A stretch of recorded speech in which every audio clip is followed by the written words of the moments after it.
Disclaimer, this is a sponsored stream, sponsored by WotC, have been given access to a special preview account, loaded up with all sorts of War of the Spark goodies. Going to be playing some War of the Spark Sealed.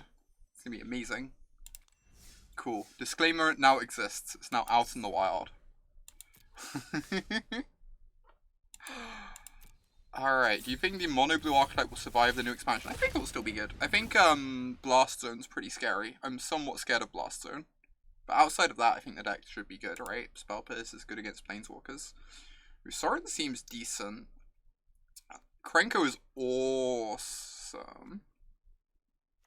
Storev is like pretty awesome. I think this is like not very good and this is awful, but this is like, these are some fine rares. No gods, but alright. Krenko is adorable. It is true.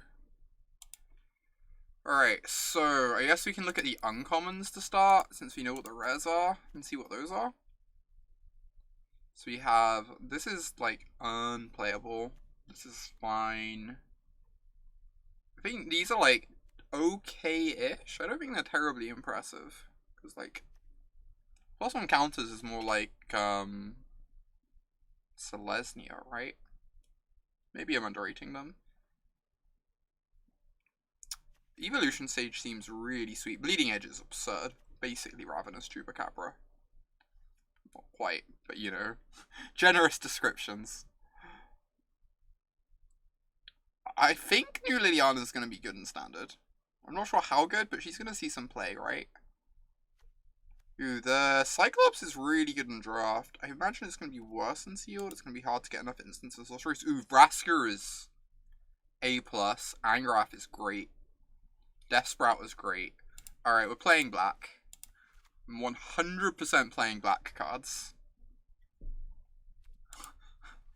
Bleeding Edge is better than Black Lotus, clearly. Let's just put all the good black cards in to start. Yeah, the black in this pool is awesome. Like, based on these anyway, the Planeswalkers here are so good. So I think Shriek Dive is actually okay, because it randomly kills Planeswalkers. Tiebreaker Giant is decent. Probably gonna end up playing the Sorin, honestly. Like some sort of Orzhov thing. Might play Abzan, right? Because we've also got some Death Sprout. Might just end up playing Abzan. Spark Harvest is great. This is like fine. This is fine. 2-drops all kind of suck. Ooh, this is also really good. I wonder what the green's like. I wonder if we have any green fixing. Oh, even with 3 nurturers. Oh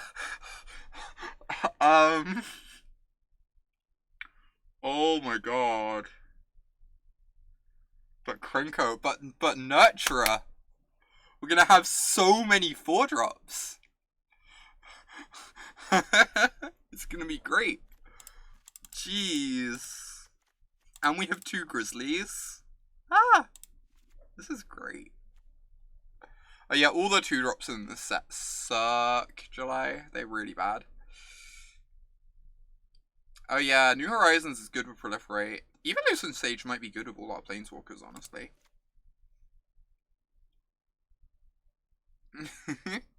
Samut gives my fixing haste. Wow. I assume this is not worth splashing for. Doesn't seem terribly exciting. Okay. There's also a New Horizons we could play. I'm just going to put it in for now. We might end up cutting it. I guess I'll put the Worm in for now and the Crocodile. We might end up cutting those 2. And we're going to play white. Because I really want to play the Sorin. Samut does give haste twice. More accurately, Samut gives haste even when Samut is going to leave the battlefield from giving haste. Oh yeah, it's pretty easy to splash in this format. It felt pretty easy to splash when we were drafting the format. If you want to. Although I don't know that I'm splashing Nahiri. She's honestly not that impressive. She's like a Terminate for a creature that's already attacked, and then like typically can't kill a second creature after that point. Especially if they can attack her at all. Honestly, the white's pretty unexciting, which is not too surprising. White is not a particularly good color. The Griffin is good, but the rest of the white cards kind of suck outside of Sorin. I could see playing the Griffin. I'm going to put the Griffin in for now, but we might cut it. See what the blue is like. I have a feeling blue's going to suck in this pool. Yeah, it's not great. Is the Ignite the Beacon good? It might be good and sealed. It might be good and sealed, right? What's wrong with the curve, Cass? Like, here I was thinking you liked my curves. Beacon seems good if you have more Planeswalkers you want to play. Yeah. I mean, just finding Vraska and Angrath with Beacon is really strong. So if you ever draw 2 Planeswalkers, you can't get a 2-for-1 anymore. But then you've drawn 2 Planeswalkers.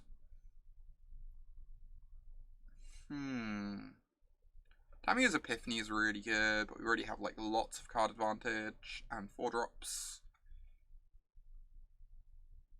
Like, I'm not cutting Vampire Dad. Vampire Dad stays. You did beat me to the curb stroke, Marcus. You did. Accurate. So Raging Crunch is really good, as is Krenko. Chandra's Pyrohelix has kind of disappointed me. It's like fine, but obviously only kills small things. Yeah, our red's not exciting. I'm kind of just feel like we're green-black. And then splashing Sorin, which means we probably don't need all the nurturers. Which is nice. Hey there, Anbessa. Good to see you. Crunch. I love the word crunch. It's like weirdly satisfying.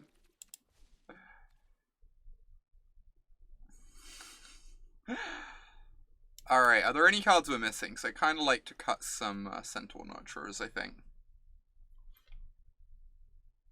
A+ would crunch again. It's such a satisfying word to say, you know? I guess I should put some 2-drops in this deck. Probably. What's a 2-drop anyway?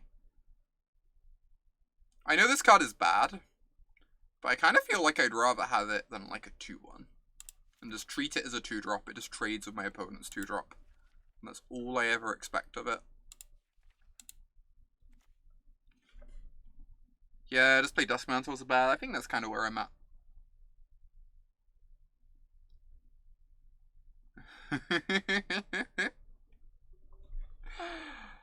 Alright, what cards am I cutting? I kind of want to cut a Nurturer at least, because we have a million 4-drops. Charity Extractor can go. It's like, fine. It's pretty good at protecting Planeswalkers, but I think we protect Planeswalkers pretty well already. And then final cut could be like, I kind of like the Griffin. I'm pretty happy to splash the Griffin, I think. I think it kills things pretty well. Hey there, Ryan. Great to see you. Awesome to have you here. Sad you missed out on dumplings earlier. Oh my gosh. So I need to cut one more card. I think all the top end is pretty good.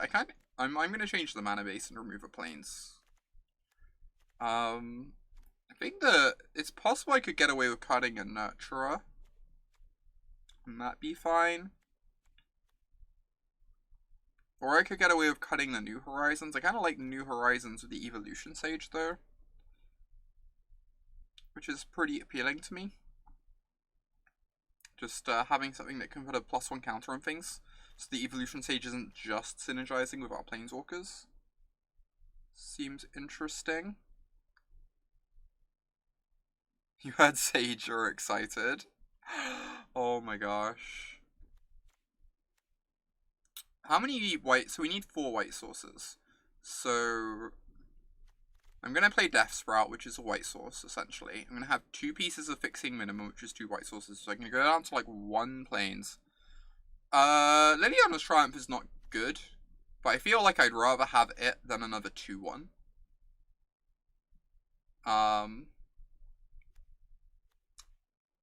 and just treat this as a 2-drop. And it's always going to trade with like a pretty mediocre creature.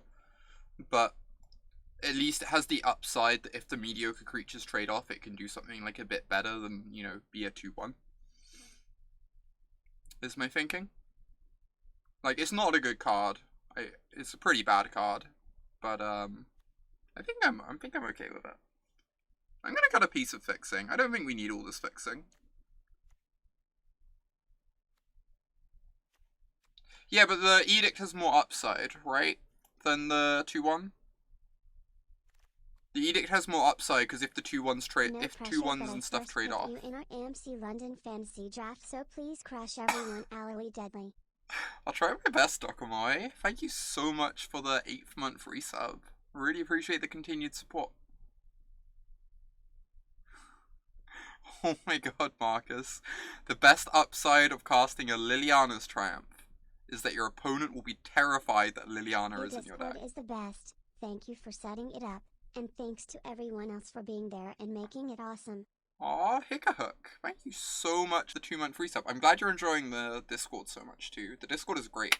Reminder to everyone before we finish this deck and jump into some games in a sec. Aw, Newstaus, thank you. I hope I pronounced that okay. Thank you so... I guess it could be news to US. Thank you so... or news to us. I'll finish my sentence in a second, I promise. Thank you so much for the subscription. I really appreciate you becoming a Knight of Autumn. The support means a ton to me. To everyone who's a subscriber, remember we have the Discord. It's amazing, really positive community, lots of good discussion there. And y'all should totally link up your Discord and Twitch accounts to gain access to it. It is really, really heckin' nice. News to us. I got there eventually. It took me a minute. But... Alright, I'm going to cut a piece of fixing, and I'm going to cut a white source and add a forest. Although I do have all this double black. This lets me, like, have more double black mana. And then I can cut... I think I can still cut one piece of fixing. Like, the Sentinel Nurture is really good. I just don't think I need them in this deck. I've not got many 6-drops to ramp into. I think this is going to be nice. Let's try it out. Yeah, Jenna, it's really exciting. Get to try out the new set. Hey, Laugh. Hey, Frogs. Glad everyone could join us today. Getting to try out the new cards early, thanks to WotC. Giving us access to this preview account. It's really exciting. Looks like it's going to be a lot of fun. I've been enjoying drafting the set, so... I've been enjoying drafting the set a lot.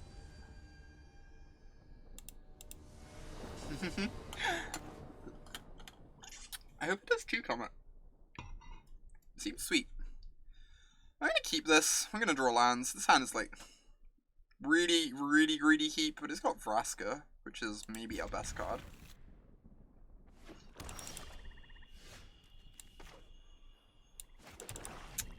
Nothing greedy going on here. Maybe I meant to have 18 lands in this deck, but I have all the ramp. Hey, drawing lands is great.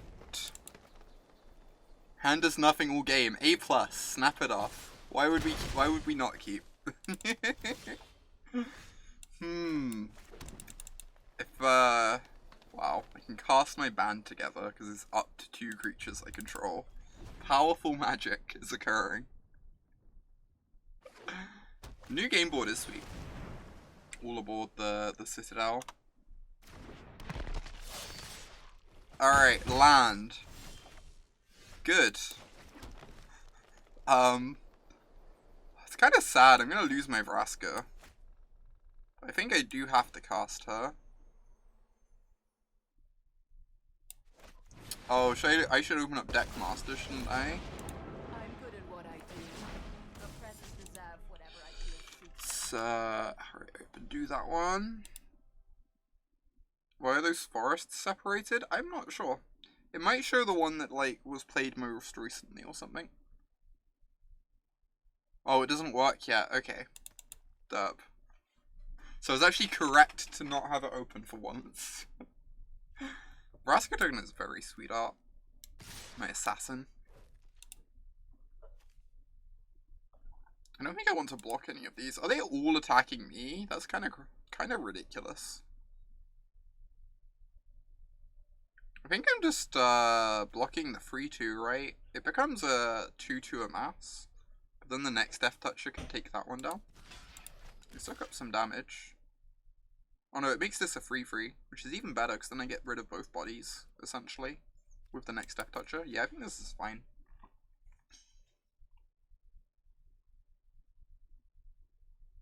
I'm surprised they aren't trying to kill Vraska. Stop getting enough Death Toucher.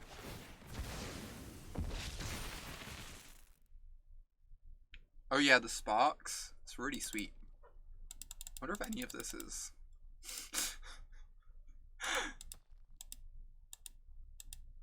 Oh my god. The most important bit of any new stage. No, my Vraska. Don't be surprised if we You like the new board? It's kind of sweet. I am a fan. What does this do? Return to your hand target creature or planeswalker. Oh, so I can get back Vraska.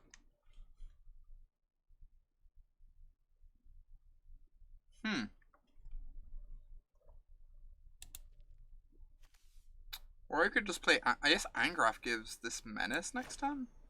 Which is kind of interesting. Or like band together could let this hit my opponent. Maybe this is aggressive. I don't want this one being removed because it seems really strong. But I think I'm just going to cast Storev.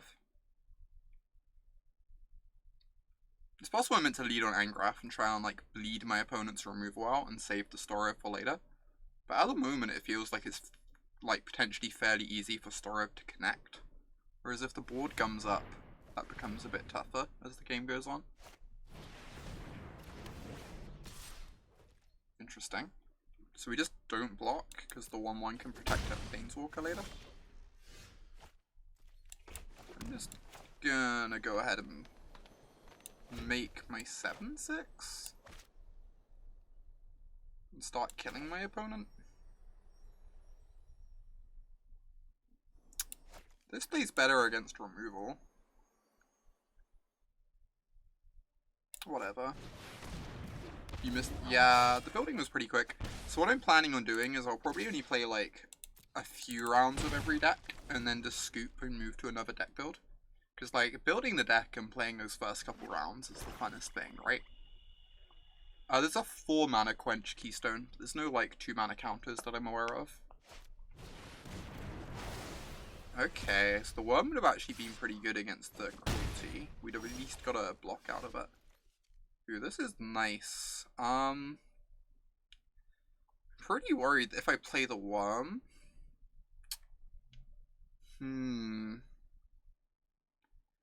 Oh yeah, the 4 mana Quench is real bad, Cambo. I don't like it at all. I tried it out a bunch. This is tough. I'm kind of going to Angrath and hold up Band together. I'm like worried about taking too much more damage. So this way I can set up a double block. If they go to remove a creature, I can kill the 3/3 in response. I'm just like, I'm already on 7, right? And I've got plenty of late game in hand. I just need to survive for a little while. Oh yeah, the sparks flying around in the background is like kind of pretty. I also really like this, the Azorius symbol on the tower. I think it's probably at 1/1, 3/3, and 5/5 because that's like the number of zombies that are pictured, right? I know that's what they were doing on the LR pre-release. Is the sparks flying around to London also pretty? The spark that will be soon flying to London is in fact extremely pretty. Can confirm.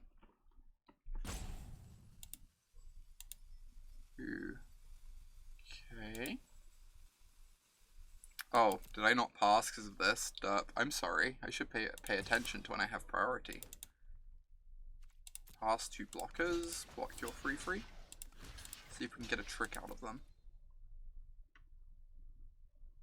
and then our band together will be really good. If not, I'm happy to just trade both these bodies. That's also fine with me.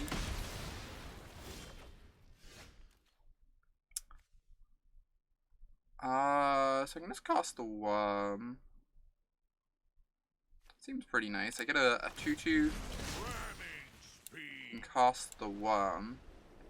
And then, like, potentially I get to cast a Griffin and a removal spell next turn.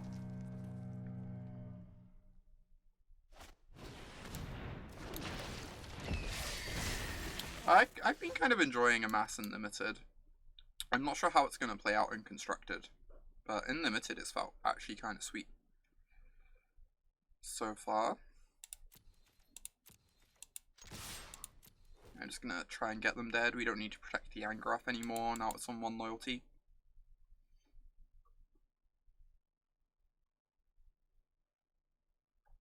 And this is just like so much damage.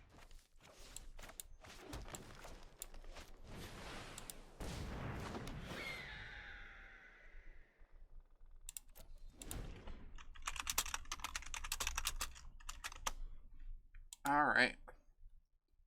No fire, no steel. Oh my god. Oh my god, Cass. Ugh. Why did I play out my land? I should have thought about Davriel, huh? I mean, I'm in a really good spot anyway, but this is obviously not ideal. Refined, and a far better dresser than you. Like, I think they're just dead on board at the moment, so this is kind of fine. But obviously having a land in hand to discard would have been really nice there.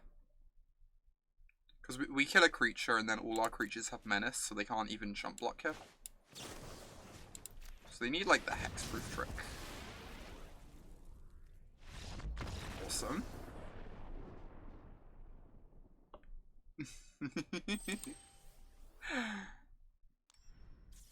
Yeah, all your creatures have menace, Marcus. It's really, really good. It puts your opponent in this tough spot where you, like, have to kill the Angrath to stop the creatures having menace. But attacking the Angrath means suddenly you haven't got a bunch of blockers back, so then they're getting in for, like, even more damage. It's actually just, like, very, very strong. It's one of the better uncommon planeswalkers, I think, even though it doesn't look like it would be. It looks fine, but I think it plays out a lot better than it looks because the static ability is so strong. Hey, brave guy, great to see you. Angrath is the best Caldad. I agree. Alright, this hand seems fine. We need to draw the other colors, but some flying creatures. We're not got anything to proliferate onto. That's kind of what our deck's lacking. We could use some of the 1/1 that gains a counter, the Iron Shell Beetle equivalent. Be really good in this deck. Or Crunch Wrangler, because Crunch Wrangler is really good in every deck. Mainly because of its name. Alright, we take 2. They are on the beatdown. I think Grizzly is more important than Evolution Sage. So I don't really want to like play out the Grizzly and expose it to removal. I guess we got loads of things in hand to do. We don't even have that many things to proliferate outside of Planeswalkers. I'm just going to play this out and trade with the 3/2, I think. I think that sounds fine to me. I just want to get the 3/2 off the board, so that it can't attack into my Bloomholt once they have 3 creatures. Hey Donut, good afternoon to you too. Oh my gosh. Grateful Apparition. That one's a little scary. I guess I just cast my 4/4 as a blocker. Keep stalling out the ground a bit. See, this combination's kind of scary. If this gets a counter, this will put another counter on it. So we need to make sure this just doesn't survive combat if we can. We've got lots of big butts blocking. Bloomhulk just like gigantic.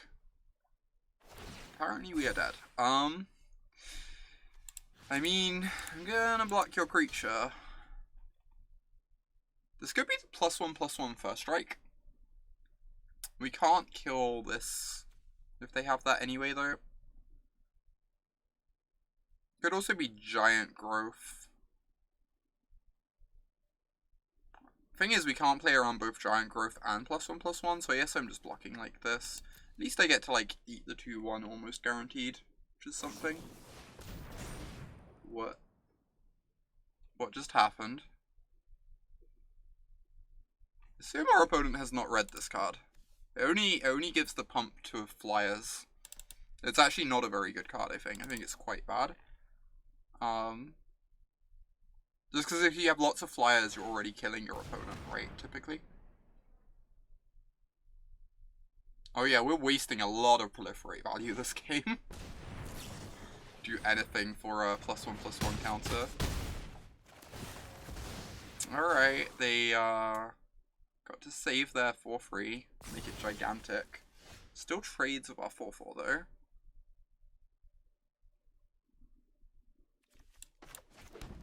So just play a 5/3. Has hexproof. I could attack with my 4/4. Since this blocks this anyway.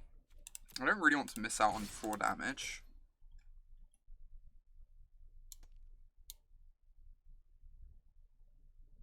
I think the 4/4 is like maybe better than the 5/3. I'm not sure. Blocks a bit better.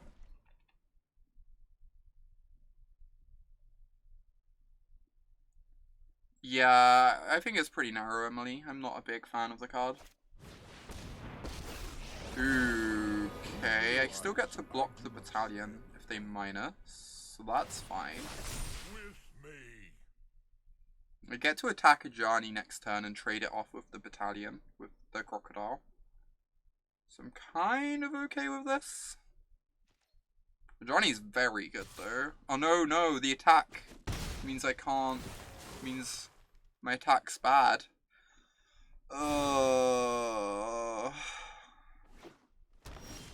This is so gross. Ajani is so good.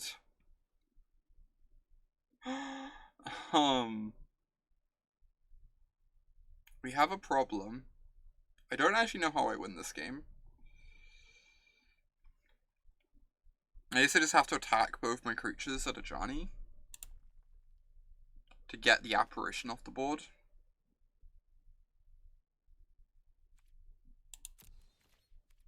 Alright. Well, that's the plan. I think Ajani is one of the best rare planeswalkers. Green-white's like one of the, I think, the best white deck. So, just the proliferate synergies are really strong when they come together. Obviously, Ajani kind of maximizes them.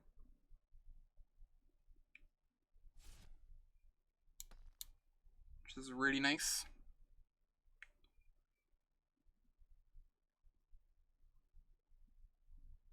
Okay, I'm happy to kill Ajani. I'm also happy to kill the apparition. So it's kind of win-win. Pretty happy with either outcome here. To the extent that you can be happy when you're, you know, facing down on Ajani. Okay. So I don't want to cast both of these. So then the opportunist can like chump this maybe. It's not very exciting. Could also just take yeah, I just have to do this. Problem is if I take the hit off the battalion, then the apparition is lethal the turn afterwards. So I think I just need to have the opportunist to block with. And just accept that I'm chump blocking.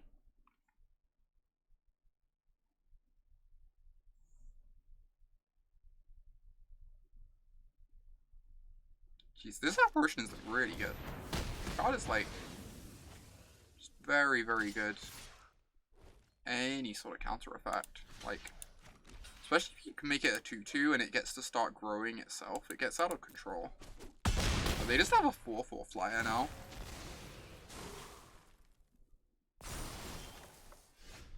Ooh. Huh. That does make death touches. I don't know how we deal with this apparition yet, but... The other option is it might be correct to cast the Tithebreaker Giant. I lose my whole board though.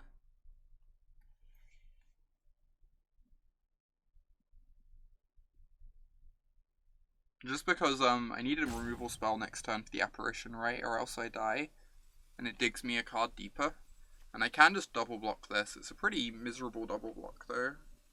I think I'm just gonna cast this and hope to draw removal. Because I'm in such a better position this way if I do draw the removal. Rather than just like trading my whole, like, most of what I have going on with the battalion.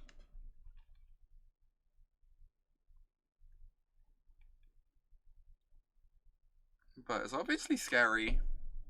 Need a kill spell on top of our deck.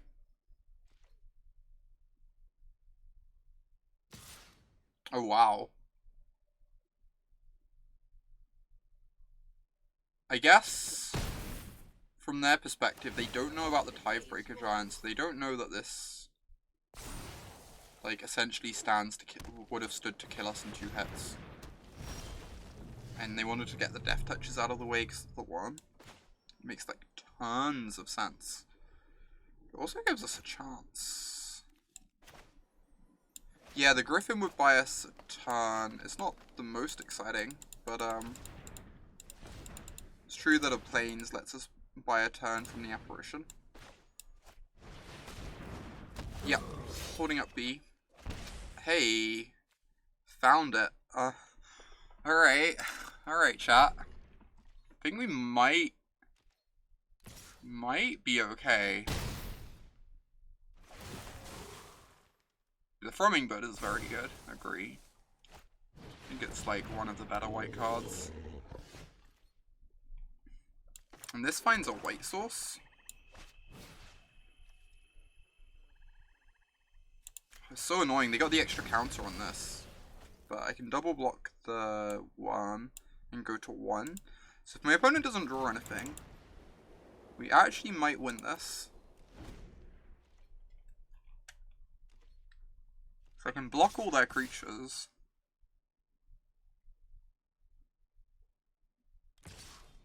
I could put the Death Toucher on the battalion.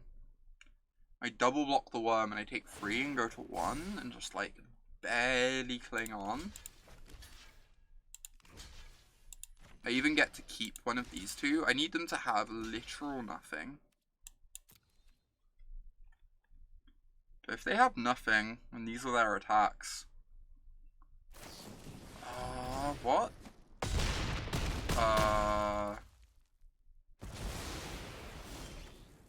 I mean, they could have killed me. They chose not to, so that's nice. Because this could have become at 4 power. Guess I'm still in the game. Just about.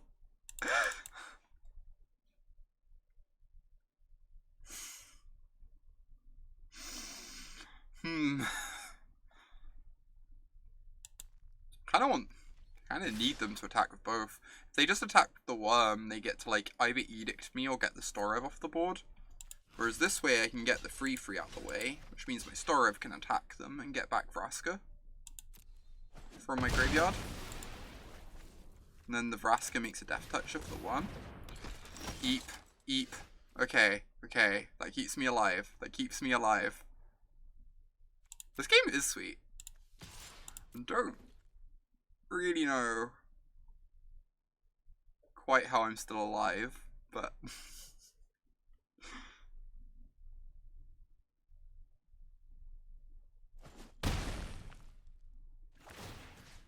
alright, get back Vraska. Vraska is just like one of the very best uncommons, I think. Like, making 2 Death Touches is like honestly a bit oppressive. Yeah, they could also have just, like, made us chump with the Griffin and kept their 3-3, I think, on the last turn. Or got Story of Battle play, and, like, either of those is a pretty good result for them. Vraska is Bay. Agree.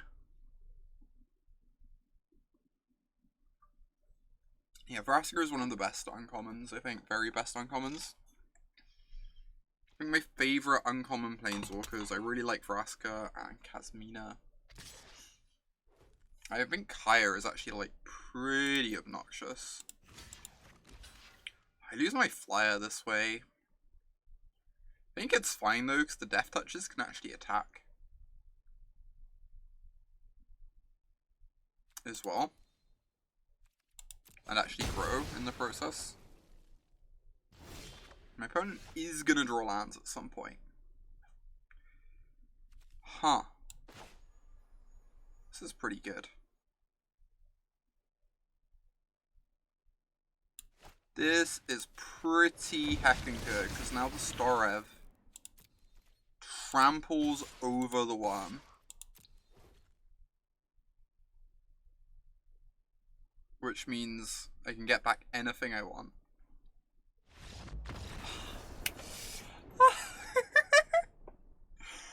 Who thought I was losing that game anyway?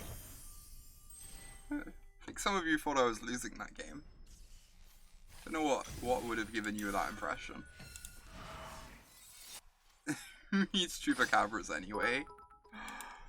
Oh, thank you so much for the 69 bits. It's great to see you. And nice, in fact. We're gonna do one more game, and then we're just gonna drop and build another sealed pool. Because building sealed pools is half the fun. We don't need to play 7 games with them, because we've got as many gems as we want. Laugh, thank you so much for the 2-month free sub. That means a ton. Thank you for the continued support. Really means a lot to me. Helps me do what I do.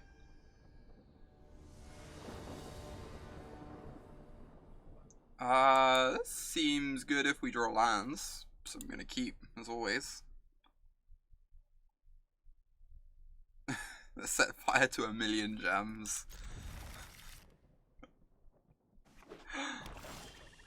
The skies will smolder, with the smoke rising from the gems burning.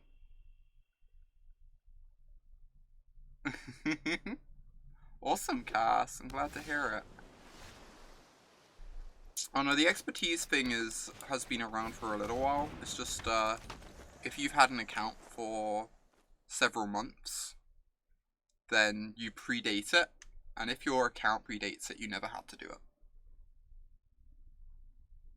Oh my god, Sky.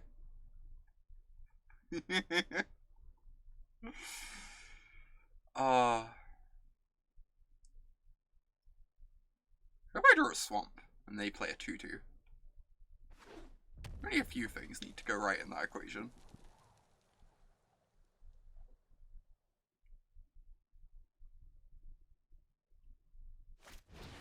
Ooh, that card's really good. Weirdly. It seems like it should be bad, but format's pretty bomby. We get to take either our Vraska or our Angrath. Puts a pretty big dent in our plans.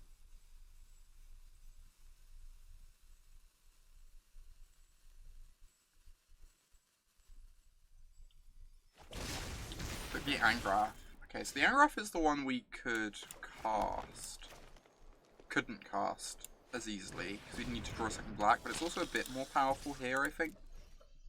Making a 4/4 with Menace is pretty strong. Menace creatures make, like, the Amass tokens less powerful too.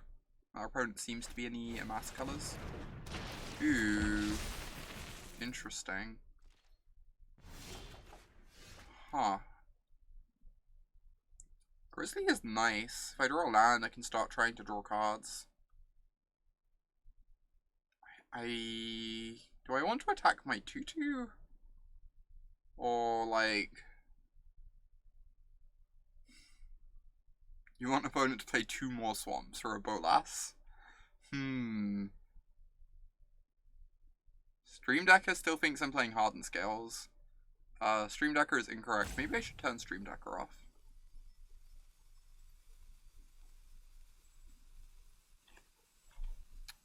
to do here? Like, I kind of want to get the Death Touch out of play, but I also want this to kind of, like, grow bigger and kill it later with, like, a Spark Harvest. I'm just not sure what my 2-1 and 2-2 are already going to do other than trade with a Death Toucher.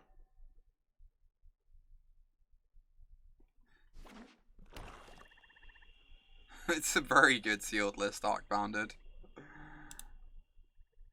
Alright. I will turn off Stream Decker, I suppose. Free. Huh? Extensions. My extensions. Band together. Ooh, we can kill the thing that's giving it Death Touch. I don't know what that would really achieve right here.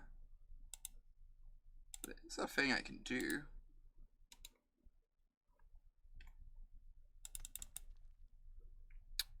I could also just kill the 2-2 flyer.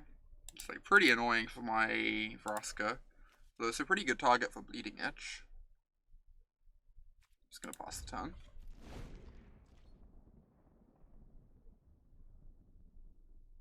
Some sort of a mass precon, it seems that way.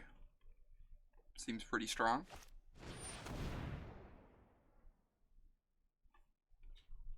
Okay, another 2-2. So I think I'm just gonna band together. Could band together the 4-4 as well. It's just so bad against my Vraska though. I think I'm just gonna get a flyer out the way. The flyers are gonna be annoying for my planeswalkers later, so making sure they're off the board seems important. I just don't think Yamaster Open's very good here because of Vraska. So this turn we get to get the flyer out the way, so they can't pressure Vraska.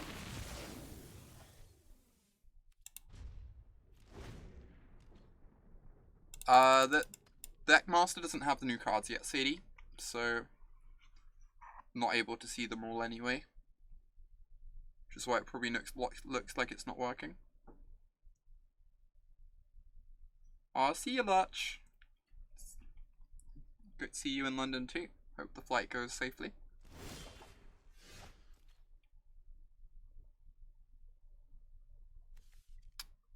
So we can cast our Vraska and just hope they don't have a counterspell. Or I can activate my Grizzly. It's really sad if this gets countered. But I also want to get this ticking up. Or ticking down, so I can cast my Bloomhawk. This is so bad if there's a counter. Oh yeah, this can't be blocked by the big army. You're right. I don't know what my cards do. Learning the new set, etc.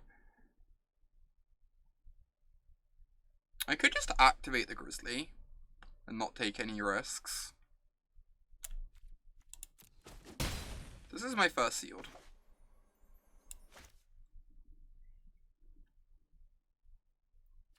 I just don't want this. But I also don't want my opponent to untap and play a big flyer as the thing.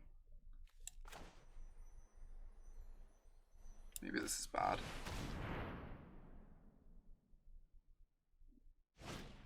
Regret. Wow, was it actually Crush Descent? Jeez. Wild. I mean, that's kind of brutal here. Now we can't make Death Touches. Maybe I was meant to play around that. I think Crush Descent's pretty medium. Wasn't really, like, expecting it to be played. Maybe I'm just meant to activate the Grizzly and play it safe. Like, if my opponent's not using their mana, I'm pretty happy using mine just to try and draw a card, right? How's the set so far? It's pretty fun. I'm enjoying it. It's pretty bomby. I'm not a fan of quite how many bombs there are in the set, but I think it's quite enjoyable. It makes some good games. Yeah, Spark Harvest is pretty nice against the 6/6. Agree. Hopefully it doesn't get countered. Oh, I can actually swing with a bunch of stuff here too.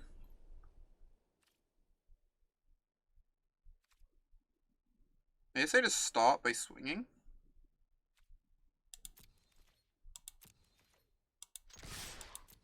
I guess I could have maybe played the Bloomhawk and made this a 3/3. That's like pretty valid too, to keep the pressure going.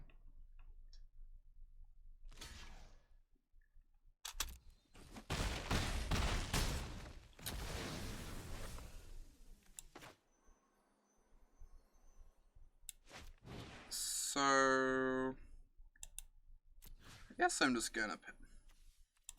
Am I okay with taking 6 just to get another creature in play? I might be.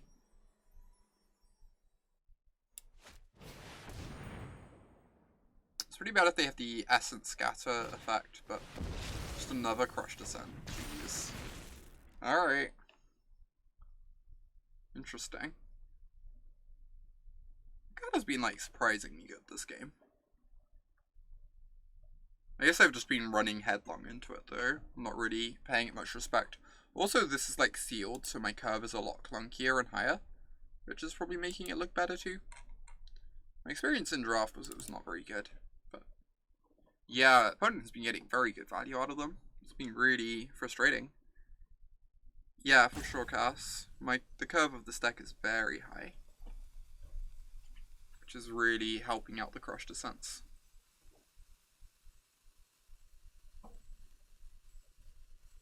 We do have to kill that 8/8 next turn. Cannot really be allowed to survive. My Kingdom for a Pacifism. Pacifism would be way too good in the set, jeez.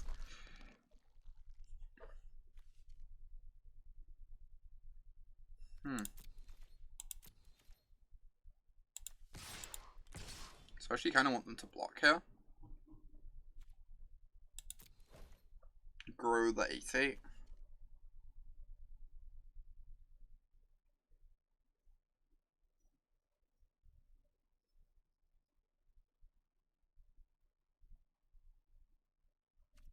No blocks. Alright. Understandable. I'm just going to preserve my cards, I think. Cards in hand. I'm actually going to play out my land, because I have the Grizzly in play. Which, means hitting my land drops is appealing. Making sure just to always play them out. It means Davriel gets us, but I think that card's going to be pretty frustrating regardless. I know, it's really frustrating, Obo. Just like no +1/+1 counters. We do have some Planeswalkers though. It's very good with Planeswalkers. It's very, very good with Angrath. Our proliferate cards. Yeah, that was my experience, Emily. It's very easy to get proliferate enablers. And not always that easy to get proliferate payoffs. That's a problem. The Kesmina's transmutation is really problematic here. Because now we lose our card advantage, and our opponent still just has a bunch of spells in hand, and a Spark Reaper, which is a really powerful late game. I can hit my opponent free here, though.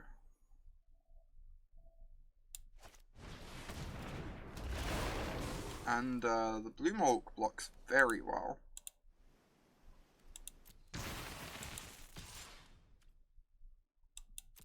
I did miss 2 damage earlier with the Duskman's Operative just because I'm not used to the card. Might have made the difference.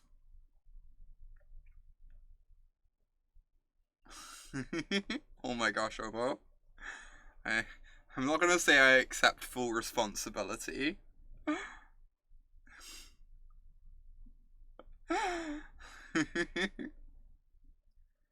4 mana 4/4's A+. Bloomhulk is incredible. Completely absurd magic card for a common. How many walkers are we playing? We have 3, I believe. We have Sorin, Vraska, and Cow Daddy.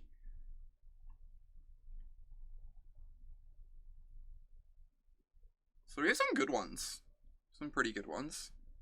We didn't get any of Nyxlis's cruelties, sadly.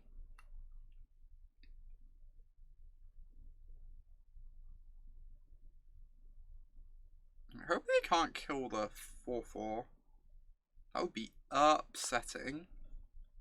I need this 4/4. I love this 4/4. This 4/4 is important to me, you know?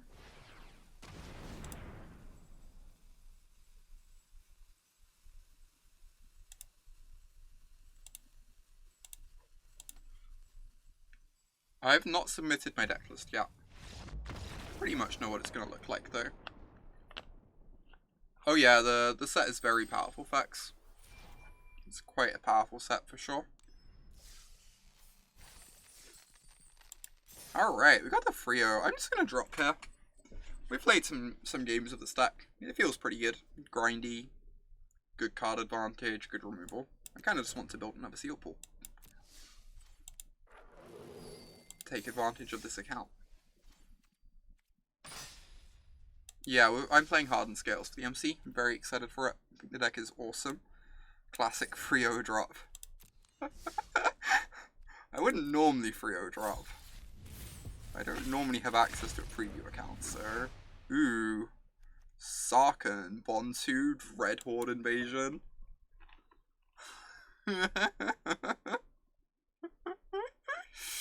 Jeez, these are some nice ones. This is sweet, Chaos. Alright, I guess we're playing Rakdos.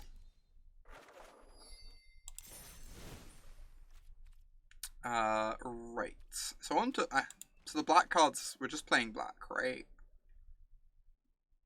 Most likely because we have Red Horde Invasion, we have an Obnick's Cruelty. Actually, I'm gonna look at the uncommons before we build as well. But I assume we're playing black. Oh, we have a Kaya as well. Kaya is awesome. So Sunblade Angel is really good. Triumph is like okay removal spell. Sphinx is fine. I think Tybalt's actually pretty decent. Arlen is awesome. Challenger Troll is awesome. These two are just like really powerful top end. Jeez. Our green is probably going to be pretty good. Maybe we're just playing green-black again. Just like always green-black in this format. Is that how it goes? What's our fixing like? With a Crunch Wrangler. Best card name in the set. Not close. 2 Centaur Nurturers and a New Horizons. Well then. I guess we're just running it back. I guess we're just running it back.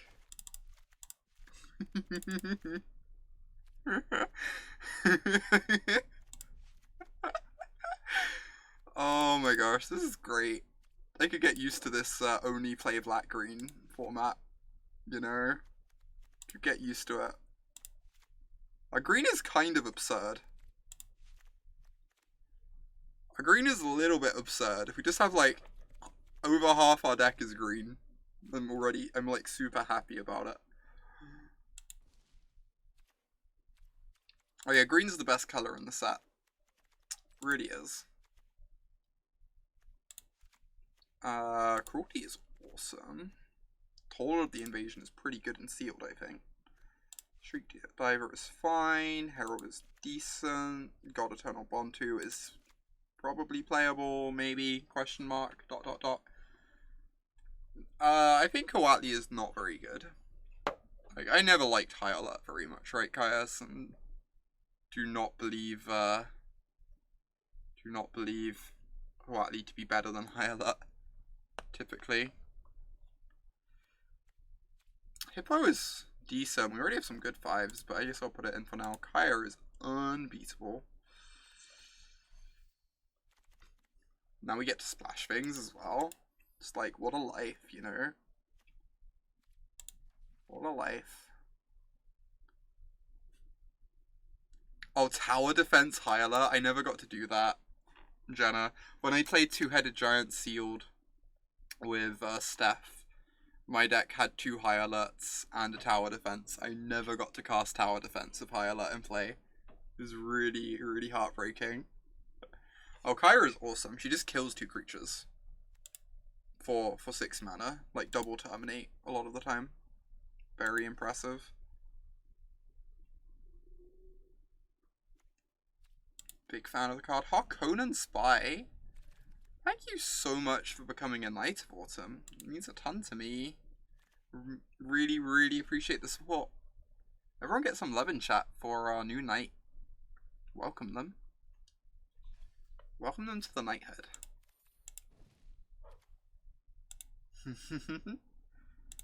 Jeez, this deck is gonna be nice. I'm not sure quite what it's gonna be like, but...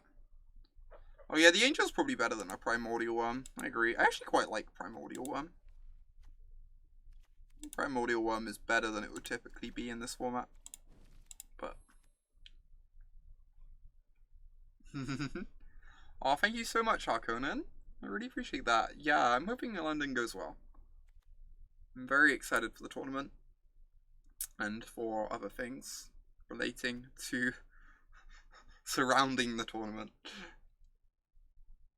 This card seems unbeatable.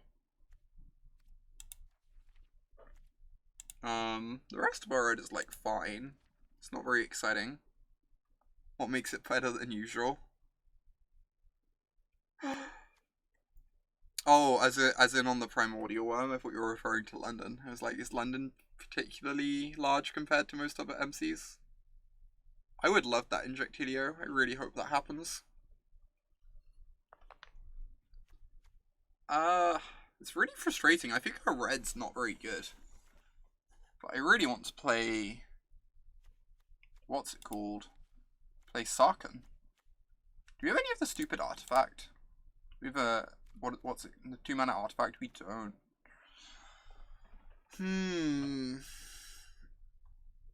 Yeah, I've kind of liked Worm just because I think green is like pretty good in this set. And it outsizes all the other green creatures. I don't know if that's me being silly though. It's like not amazing or anything. But there's also a lot of ramp in the set. Like a huge amount of ramp. And it doesn't die to Obnix's cruelty, which is nice as well. It's not like great or anything, but it's better than it would typically be. We have lots of good 6s already though. I'm really sad we're not playing Sarkhan. Really want to play Sarkhan. This set is very slow. Yeah, Free Strike might be too much. What stuff do we have to proliferate? We have Invasion, we have Druid, we have Wrangler. I guess we also have Reaver, technically. Reaver's pretty bad with Dreadhorde Invasion.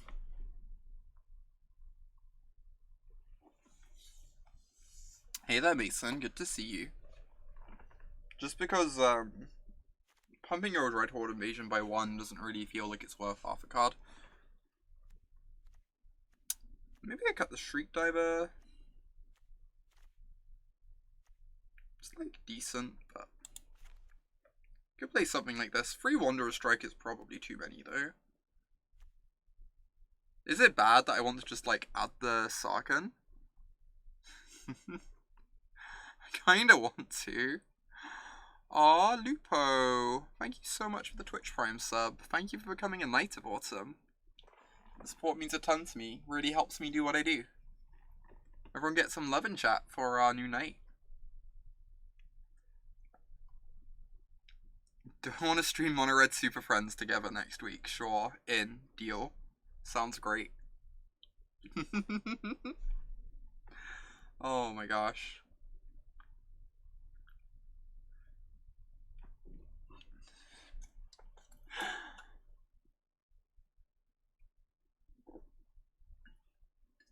I guess I should maybe look at the blue cards too.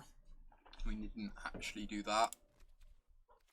I imagine they are not very good though. Like, the pool can't have all the good cards, right? That would be unreasonable. Aww. Thanks, Lupo. Glad you think so.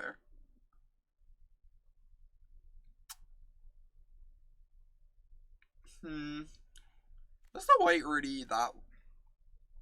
I just don't know how easy it's going to be to get double red on this. Is the problem. Like, New Horizons does it on its own. It's just like... I think we're just not red. I think I'm just playing Abzan again.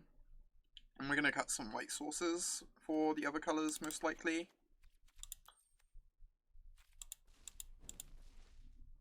And just throw in the mana rock you have, splash your bomb, and call it a day. Maybe that's what I meant to be doing. Like, why no mana geode? I feel like we already have a lot of fixing. Maybe I meant to be playing mana geode. I'll tell you what, we're gonna play a game or two of this, and then we're gonna throw Sarkhan in. 1, 2, 3, 4, 5, 6 for 1, 2, 3, 4, 5 white cards. Yeah, free strike might be too clunky. Maybe I add the stupid flyer back in. Shriek Diver. Or the Geoda's Acceleration, that's fair. I kind of buy that. Geode's like not the worst. And we can cut the third strike. This helps with the mana too, which is really nice. I'm kind of into this. I kind of want one more green source, and then we're gonna jump into some games. Let's try this. For the final game, we'll add in Sarkhan, I guess, and cross our fingers. Is Sunblade good? The thing is, if they don't kill Sunblade, she can kind of take over the game. It's just like very hard to beat those sort of keywords on a flyer. Just like Vigilance, Lifelink, First Strike. It's like mini Baneslayer Angel territory. I don't think the card's like great, but I think it's pretty good. Yeah, if you can get a counter on Sunblade Angel, she gets pretty silly too. So I think Sunblade is quite good. Not amazing or anything, but I think I would generally include her in my white decks quite happily.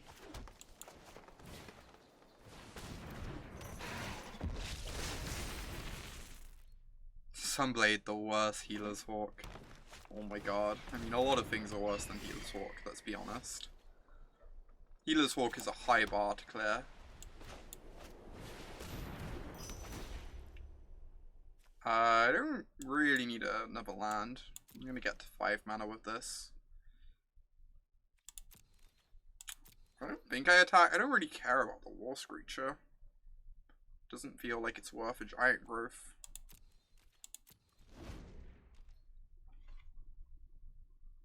Oh my gosh, all the Japanese promos look incredible. Also, I am so incredibly dead. Vraska is absurd.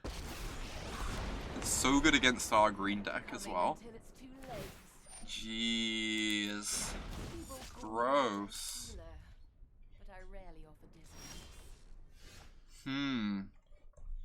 This one is not bad though. Interesting. So we can kill the 1/3, attack Vraska with both. If they want to make another 1/1, they have to trade the 1/1 off for like one of these mediocre things. This was an absurd draw for us. This was pretty unreasonable, honestly. Because now we force the Death Toucher to trade with like an irrelevant body.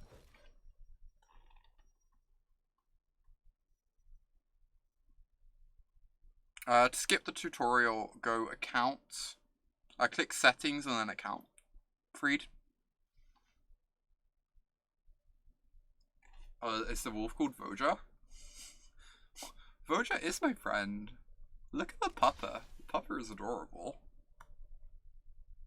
10 out of 10. Would pet.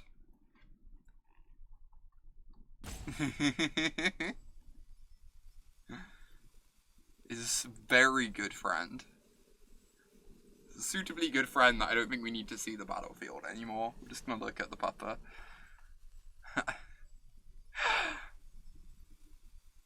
I am in fact wearing overalls at the moment. Reckless. I think they're kind of cute. I like them.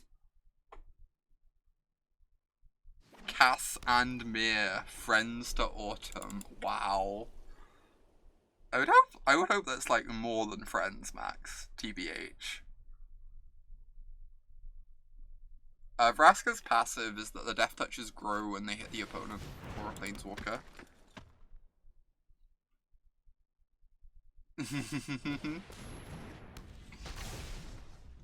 Ooh, Vivian's Arcbow. That one's interesting. I don't know. I assume that card is good.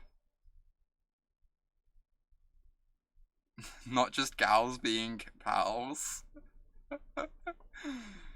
You assume the bow is Garbo. It's interesting. It's definitely interesting. I kind of just want to attack them for 1,000,000. Get our Dreadhorde invasion going. I think the bow's probably good. Am I implying that we're girlfriends? I hope that's the case, Cass. I got the impression we were. I really want to kill Vraska. Before they can proliferate onto her. So I'm just gonna send one creature at her. Yeah, being able to flash in creatures is terrifying, right? This is at instant speed. It makes combat so hard for your opponent. I assume this card is just, like, pretty good.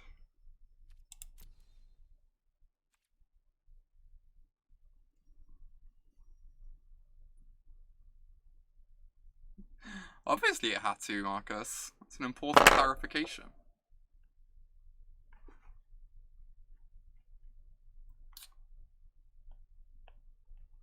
Yeah, blocking the Dulcimer, I don't know. At least they just don't want to take damage. Does put it in the yard for like a rebuy effect though. Oh, well, they get 2 counters on the Populace. We can kill the Populace next turn. I'm not too scared about it, but I want to get this going. I also kind of just want to cast my Troll and be efficient.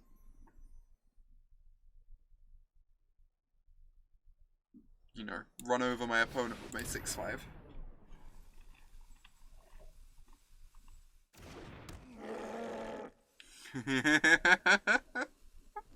Cass. Oh my god, Cass. You're great. I love you. I'm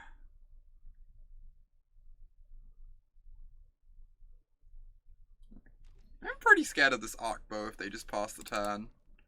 I guess the Troll gets to attack pretty safely though. Ooh, that is a good one. It makes me sad I'm going to be using up my Proliferate here.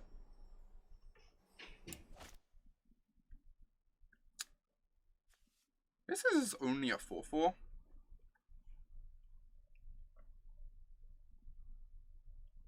I could, I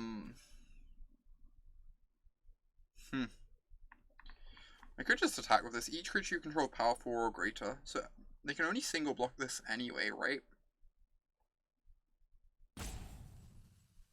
This is an instant, though. It's a sorcery.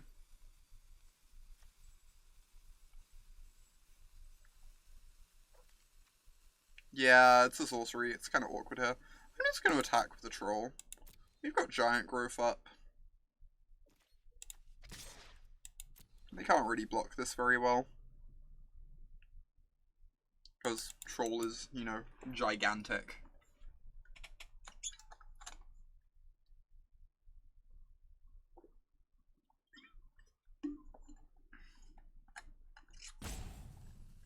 Hopefully, Marcus. That would be ideal. Or they're gonna hit a Ketra.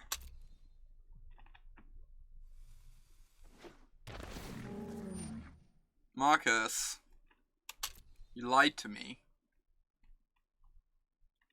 They hit a 4 Night Orbs, Marcus. Why do you do this? Why do you have to do this to me? Do you not want me to win games? I guess I'm just getting rid of the Populace, right? Before it can grow anymore.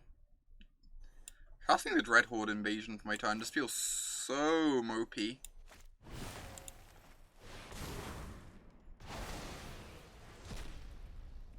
And we're gonna have to get rid of that at some point. And if I draw a land next turn, I want to cast Arlen, so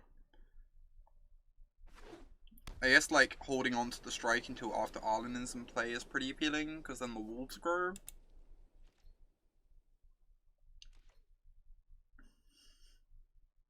You decide between your Bitter Blossom and your Terminate and let them untap. I guess I have just attack with my literally unblockable 6-5 again. This card is... I've never actually seen this in action before. This is so dumb. How does anyone ever block this thing? It's just huge.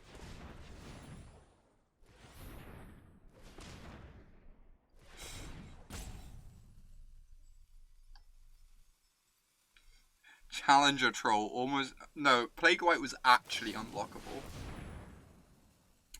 I figured out how they block the Challenger Troll, chat. Broke the code. We did work it out. took us a moment. Well, guess we're trading.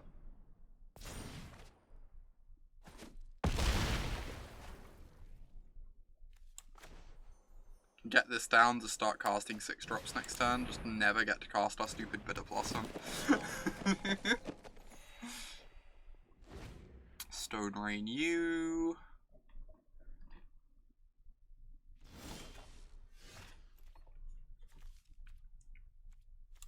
Kayak just gets rid of the 4-5. Or I can just like make a bunch of free freeze so I can start going around their blockers soon. Time to test the 2 mana is just too little. Yeah, it needs to cost more mana so I can efficiently use my mana when I cast it. It's really frustrating. It's really frustrating how little mana my Bitter Blossom costs. I can just never cast it. Excuse me. I can just never cast it efficiently. Card costs too much mana. Too little mana, rather. I lost track of what the joke was.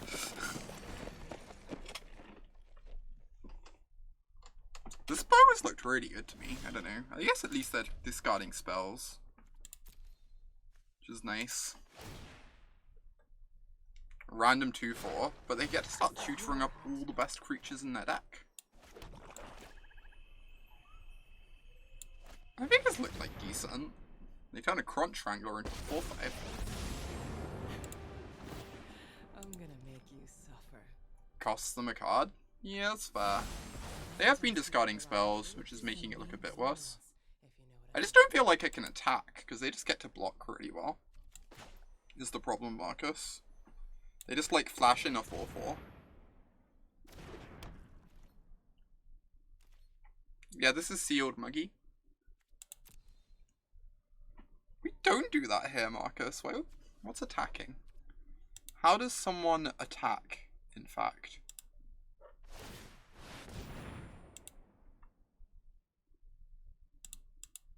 Crunch. Crunch on into the red zone. I'm going to enjoy saying crunch so much over the next few months. It's going to be a delight. I literally said they were going to find a 4-4. Oh. Well. Game just ended. I know, we can terminate her, right? She's not... Never mind.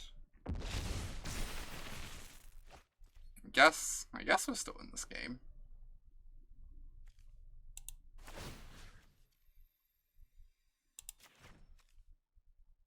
Get rid of Yorikatra for a little while. They do get to tutor her up next turn, which is a thing. She is coming back. You're not wrong. So we have to try and kill our opponent. An activity I'm typically not very good at. So they can eat a 3/3, block a 3/3, take 6, 7, 8, 9. I guess that's the plan. Just have to like get them dead as soon as possible. Because the Catra is going to take over the game. Oh yeah, we can hold back the army, because they could eat the army this way. I think this is fine though. I just need to push damage is the thing. I can't afford to miss out on any damage. I don't know what it means, Dokomoy. It's not a term I'm normally terribly familiar with using. Opponent not eating the army is honestly not too relevant because a Ketra's about to enter play. So I just attack all, put them into the range of Sunblade being lethal. They get to block here, here, and here. They take 6, and then Sunblade kills them.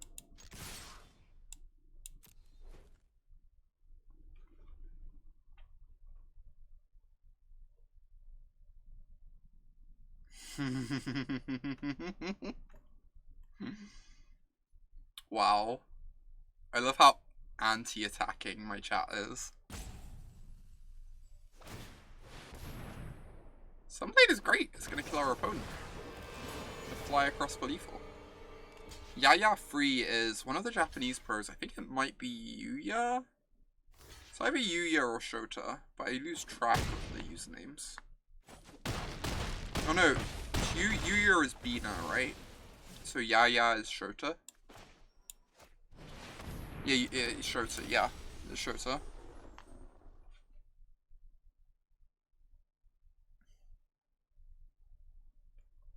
The Angel's sweet. Angel's looking really good here. Means they need a flyer or a removal spell.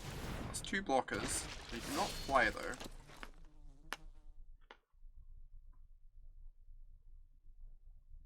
What's attacking, Marcus? How does one attack?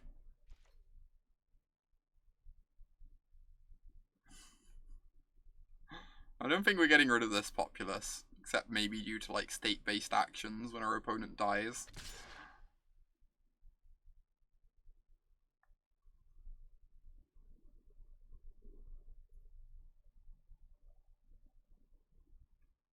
If it was Angel of the Dawn, I would have won last turn. Oh, Gideon's Triumph. Good shout. I didn't actually think of that one. That's a really good call. I'm gonna not block.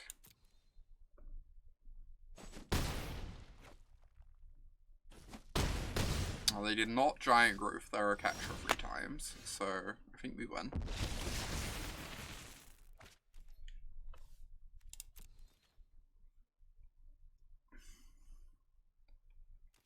So I just attack with these, because this way I play around the Edict.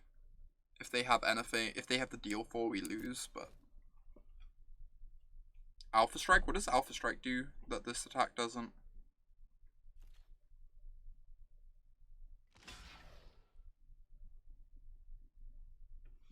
I guess it makes no difference. If they have anything, we're probably dying regardless, right? I don't think we have the 2-2. Wow. At least I didn't throw away a bunch of attackers and then Alpha Strike. That would be really embarrassing.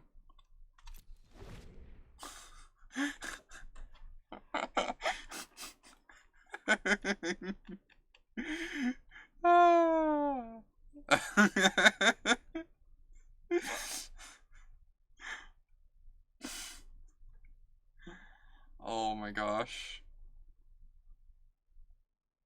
Alpha striking there would have been horrific. In fact, we would have lost the game. Still not looking amazing for us.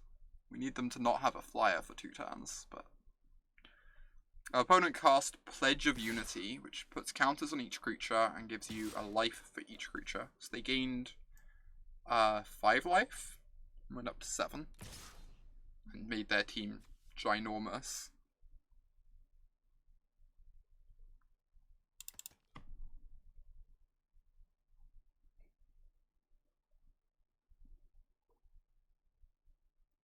Alright, so we're gonna jump a Ketra with the 1/1. I'm gonna double block a 5/5 with 2 free freeze.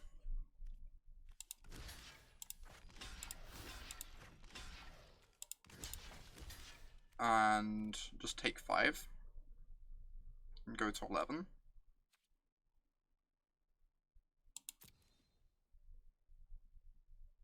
And we're only going to lose the 1/3/3 in combat, which is really nice. Better to kill the Vigilance one. That's fair. Good point. I don't think it matters too much because I don't think we're ever going to get through on the ground anyway. But there's a good point that we should probably kill the Vigilance one instead.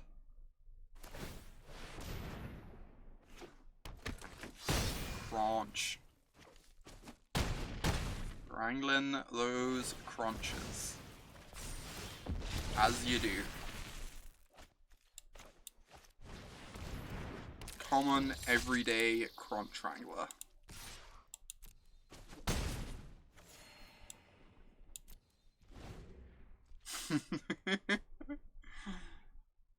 Yeah, 2/2 Death Touch isn't bad.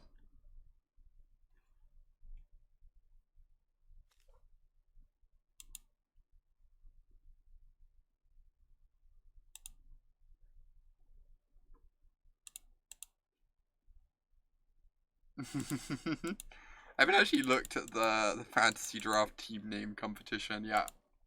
I need to take a look at that.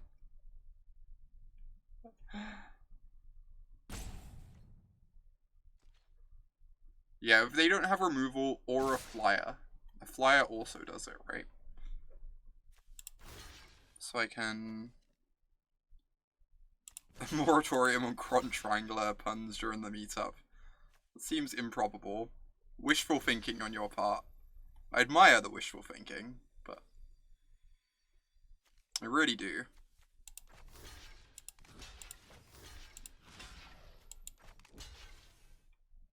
I'm not going to block with this because I don't want to lose it to a combat trick.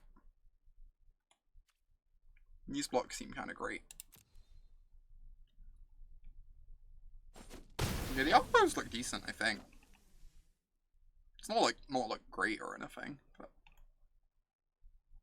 it's just like digging them to solid creatures. They've like filtered away some lands.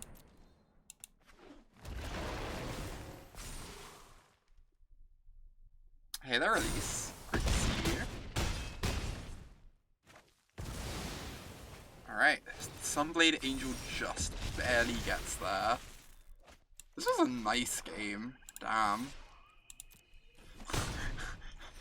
just barely getting there with the Sunblade Angel. Card is so good.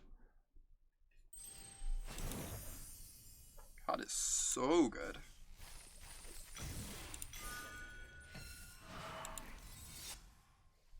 Still didn't Alpha Strike. The final turn I did.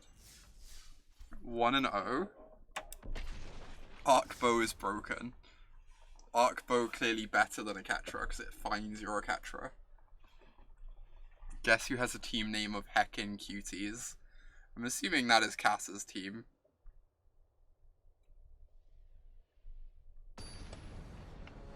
Oh no, I can imagine I don't know. I need to look at the team names. This is a fine hand. Although these two work really poorly together. So I don't really want to turn my 1/1 into a 2/2 necessarily.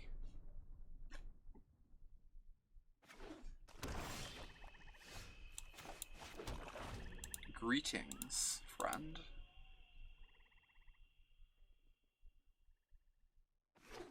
Oh, I've seen the alt arts of the Planeswalkers. Some of them are astonishing. I really love the Ashiok. I really love the Tamiyo. I really love the Vraska. Which, all of those are a bit unsurprising considering they're some of my favorite Planeswalker characters anyway, but... Oh, wow. What is this nonsense? Let's have a Wanderer's Strike. I don't know, chat. I don't know. Hitting a land might have helped too. Oh my gosh, it puts a counter back on Jiang. We needed to hit the land for the toll of the invasion to kill Jiang. No, we're just dead, I think. I think we're just dead. Jeez, this is a hell of a curve.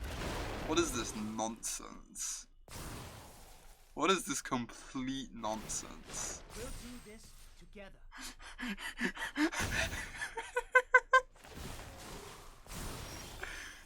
have like an actual draft deck. Alright. Yike. Constructed proliferate deck. That was a yike. Can confirm. The dream deck, it really is. That's the nicest green-white deck I've seen so far. Remember when we thought this format might be slow and grindy? Opponent got the turn 4 kill. Got the turn 4 kill. Oh my word, chat. What was that? What was that?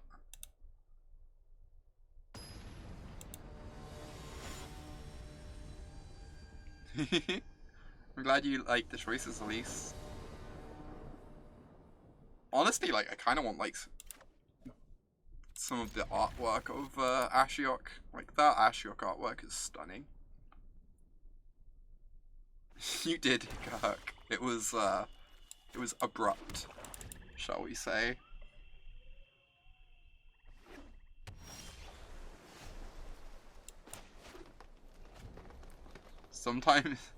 Sometimes you crunch the Wrangler, and sometimes the Wrangler crunches you. Truer words have never been spoken.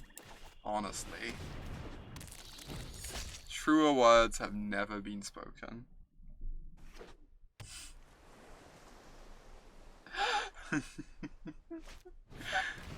God, I'm kind of upset with myself for saying that now. Just like a little bit.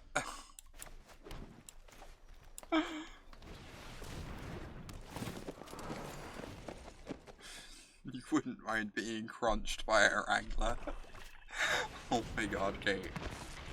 Yeah, that's a flyer. Attack Arlen a bit. Truer crunch has never been wrangled.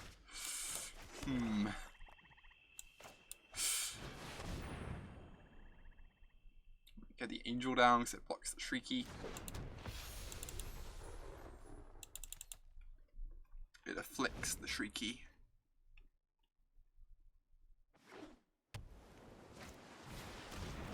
Walker. Look at the top 3, put them on the bottom. Yep. That's exactly what Augur does. Awesome.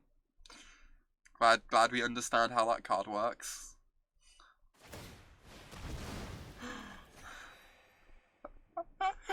Five mana, draw a card, gain a life. Also strong. Also particularly strong. I kind of want the toll of the invasion before I land my Planeswalkers.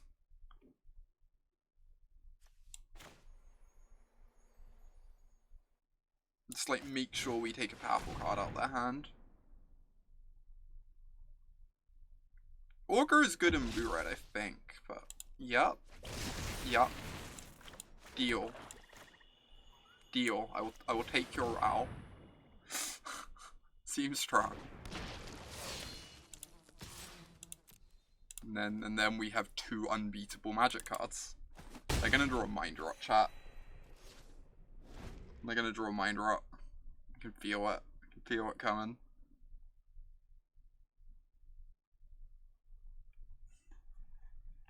You opened Bolas, Aketra, Gideon, and Liliana. What?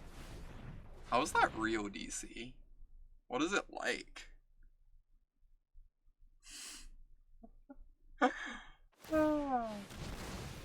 Is they're sacking the Shrieky.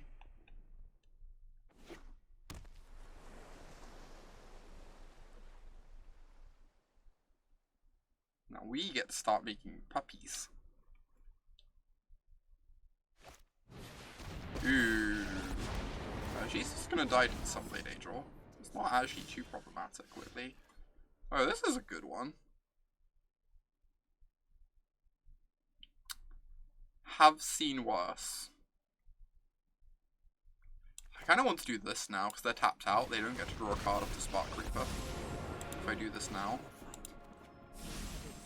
Monsters know better than to hide under my bed. So we kill Vraska. Attack for a little damage. Hold back this to block the 1/1.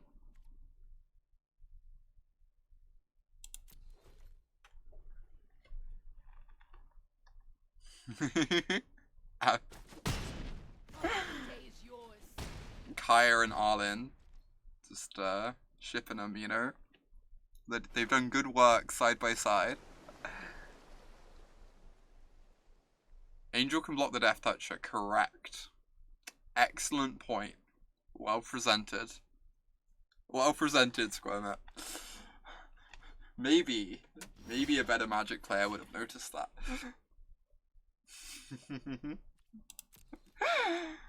Oh.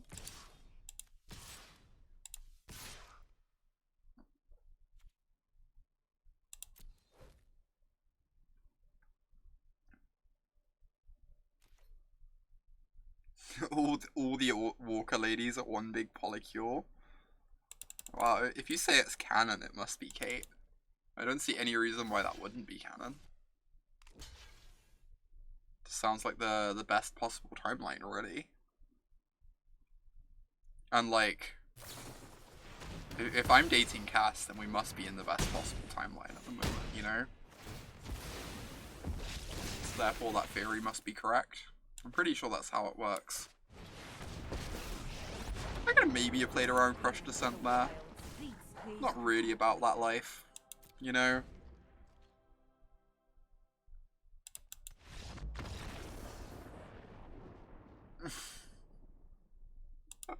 Ow. Ow. All shall fall beneath my puppies. I'm gonna play one more game of this. We'll go build another pool afterwards. I don't think the second game counted because it lasted like about a minute. Yeah, I wanted to see Bontu's animation too. So heartbreaking. This seems like a perfect hand.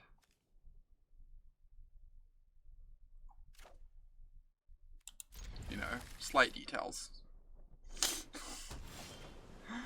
Slight details, but sure, draw a forest. Perfect mana, snap keep. You can cast Kaya.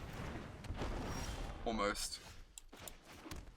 We have one portion of Kaya's mana cost dealt with.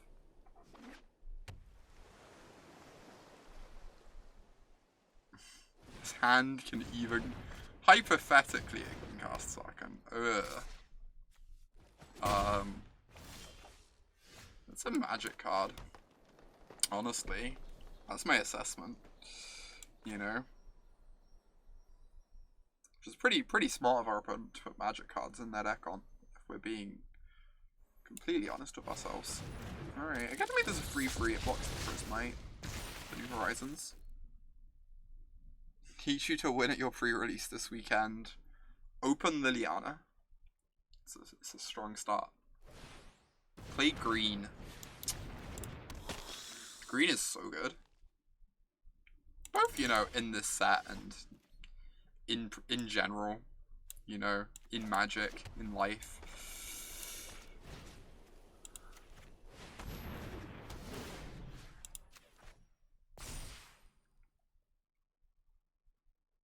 Oh, awesome, so many birds. Glad to hear that. It's really, really, really nice to hear. I'm going to try my best. I'm very excited for this weekend. I kind of want to attack them, but getting attacked back for like 6 seems not ideal. Both in this set and with blue. Accurate. Opponent missing land drops is a treat. I'm a fan of my opponent missing land drops. Get down my Sunblade. Start chipping across.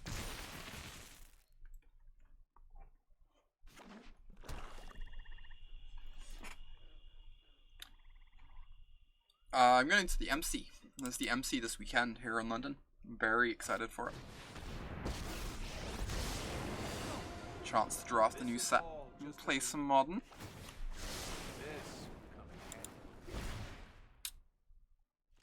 This card's really good. Jeez. Did you miss the brew session? No, we're just playing sealed today. I think the sealed format seemed pretty fun, so just wanted to get in some games with it.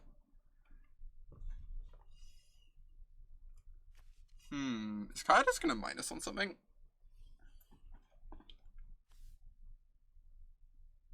Seems pretty unexciting, but then I can go double Evolution Sage and just start stacking counters on her.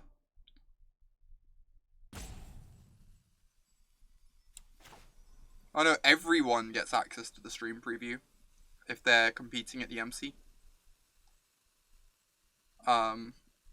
Yeah, all the Pro Tour players have access even if they aren't streaming, which is really sweet because they just wanted everyone to have an equal opportunity to try out the set, you know.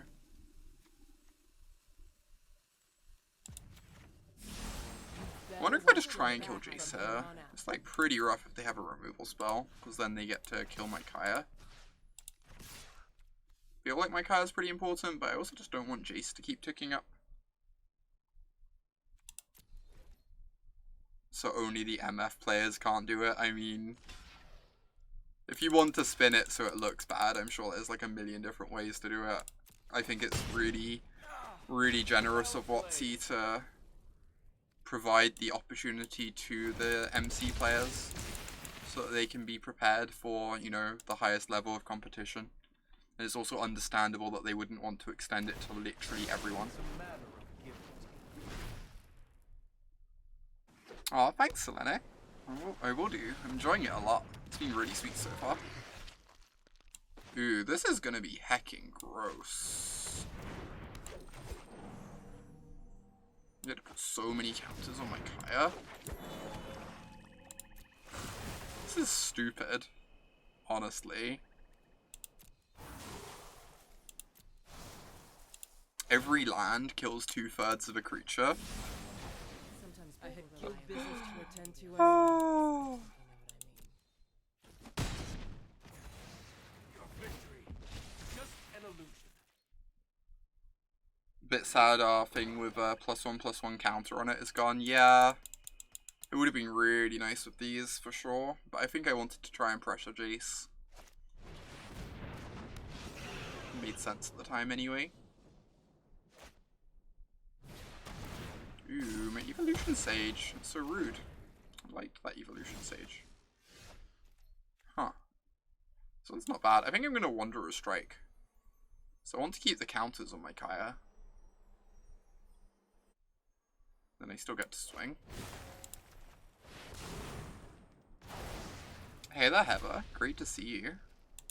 Hope you're doing well. I could just kill this and attack for 6.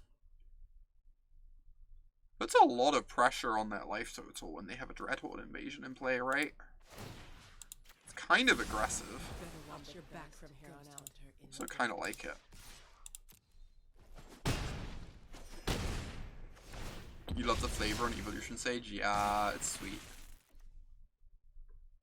It's also kind of nice. Like, reminds me of Tireless Tracker, right? You know, 3-2 that does something when you on landfall. Kind of a sweet ability. I regret various things to do with how I used Kaya last time. I guess I'm just gonna kill the 2-2. I figured out how to attack. Rare occurrence. Rare occurrence. This Sunblade Angel has been so absurd. Who is questioning the Sunblade Angel? I feel like every single game we've cast it, it's just done like so much work for us. Just taken over the board. Like, honestly, I'm kind of surprised by quite how good it's been.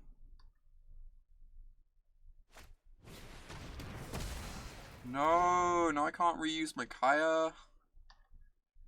So I'm kind of all in on the Sunblade at this point, it feels like. Luckily we have this to clear the way. It's real heckin' nice.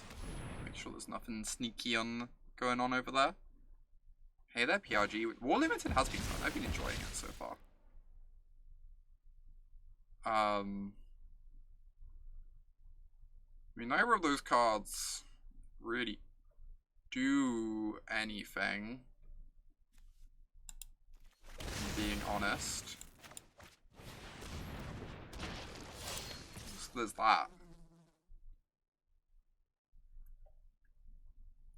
Oh, Kaya has a passive. Wow.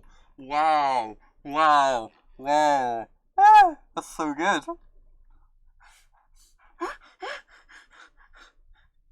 That's delightful. Jeez.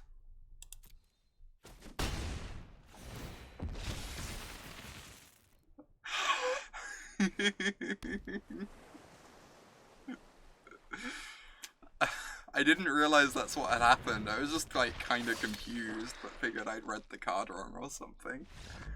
That's so delightful. Opponent learned something. I also learned something. Kayaya is quite good. Can confirm. I know opening packs does nothing for us. I can't wait to find out what's inside. I'm just gonna leave them there. Let's build another pool. I have time for one more sealed, I think. I actually can't stream for a huge amount of time. I'm really enjoying playing the set. It's a lot of fun.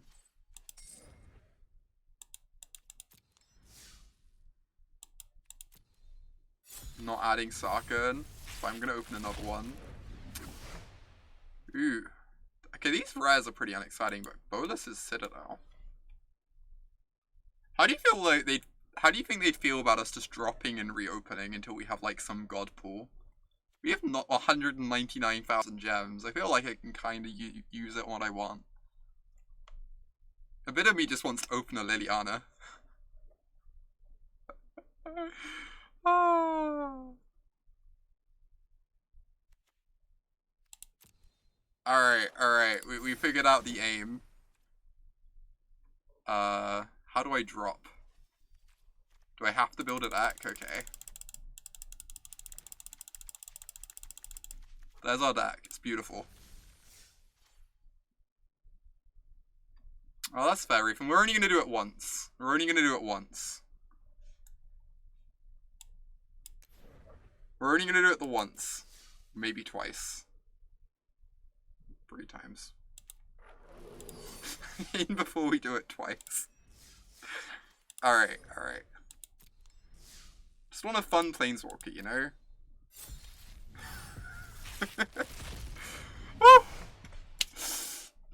Alright. Only did it the once. Only did it the once. 2 blue mythics.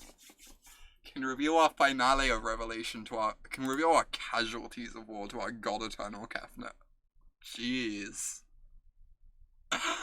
Oh. Yes, we're playing Bug. Let's check what our fixing is like before we do anything else. Oh, do we have none of the fixing? This is a nightmare. This is the worst timeline.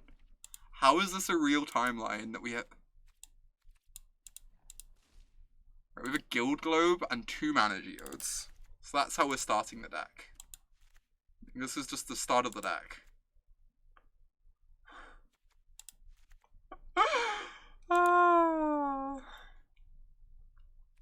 Alright, green, black, blue.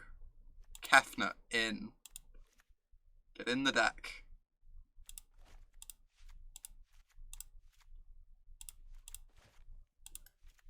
Green, black, run it back. This set is there really any other combination than Golgari and Simic? I corrected myself, okay, chat? I corrected myself. Can you copy? I don't know. It isn't legendary. Yeah. Which makes sense, because otherwise it would be kind of not a very good card. Our black's, like, not great, honestly. I love both the colours of Magic. Both the colours of Magic are awesome. All 2 of them. Arlen. This deck is like a bit jankier than our previous ones. I guess this doesn't really do much in the deck. Mowo. Is it Muwu or Mowo? Which are we going with? So either needs Uwu or Owo in its name, but I don't know which works better. Muwu. Okay, it's Muwu. Definitely Muwu. Awesome. Glad. Wow, there's just 3 Elite Guild Mages.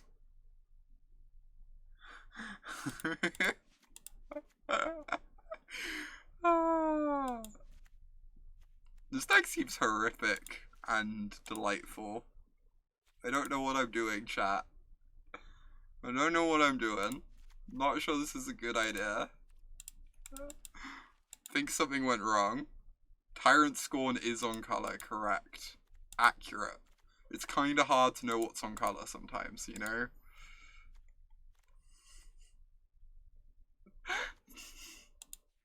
Sometimes you're not quite sure what cards are in color.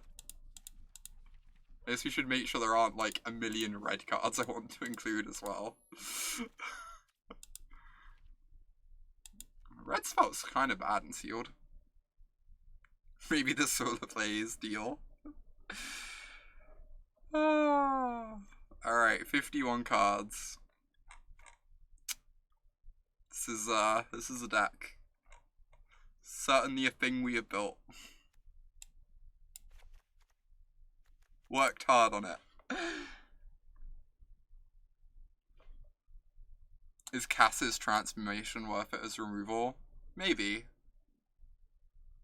Pretty happy to do something like this there.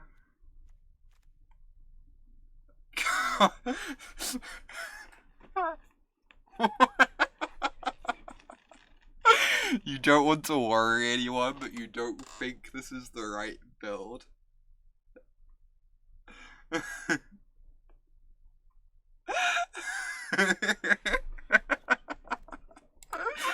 I really it's like almost tempting just to submit this as 48 cards just to tilt out chat, honestly.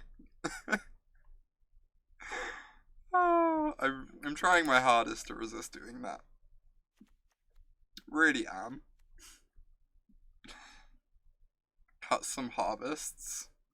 Which one's the oh, Spark Harvest? Spark Harvest is sweet. I guess it's worse if you don't ever have double black.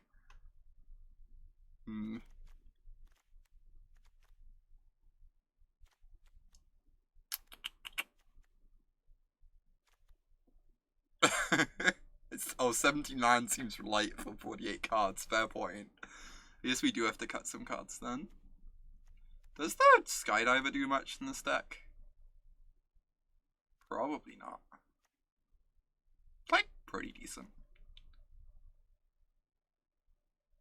Splashing the Guard Mages can't possibly be right. They're so good though. Fine, I'll cut the stupid white cards. No one likes white cards anyway.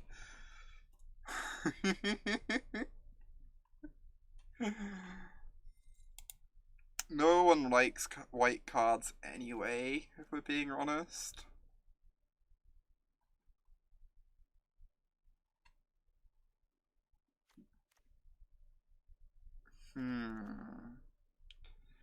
Yeah, the blue orcs are just 4/4s in this deck. I guess they're pretty good with our planeswalkers though. Kinda want to play them.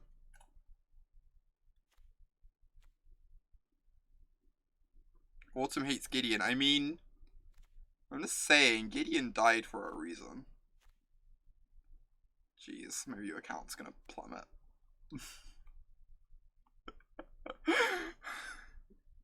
Samut is on color. I don't really like Samut very much compared to the other planeswalkers. I have to cut like 3 more cards. What on earth is this deck? It is a treat, Dota. It's also probably a mess. Maybe.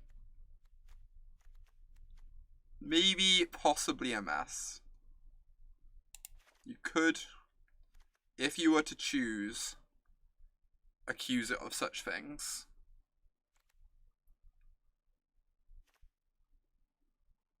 Maybe I do just cut a Bloomhawk. That feels weird to me. So good.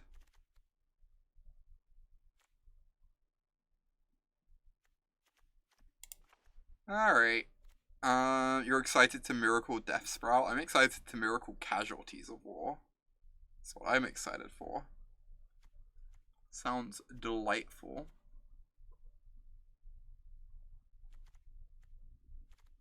I still need to cut a card, chat. This is the worst. Maybe I do cut one of these. They are 5 mana. I have like lots of other removal.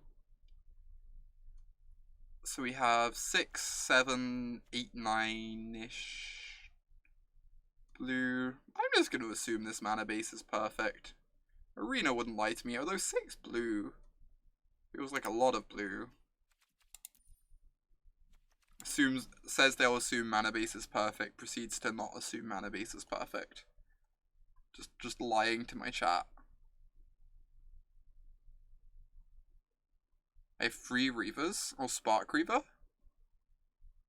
Oh no, the 1/2. That's fair. Card is quite good, but it's also quite boring. Deck is perfect. I mean, we literally have to add another land. Then the deck's perfect.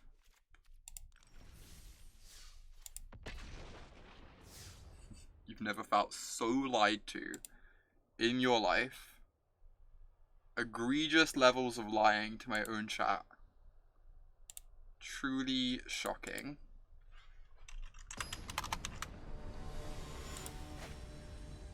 Alright, chat. Let's do this. Deck's perfect. See? Look how perfect this deck is. We get to cast a thing on turn 6.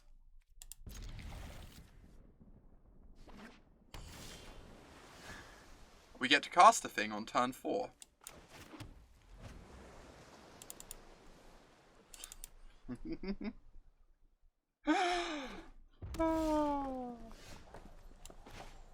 This looks literally perfect. Unbeatable, in fact. Turn 4 Kefnet, turn 5 bigger Kefnet. Oh no, my fixing. Poor little Prismite, what did he do? Didn't deserve this fate.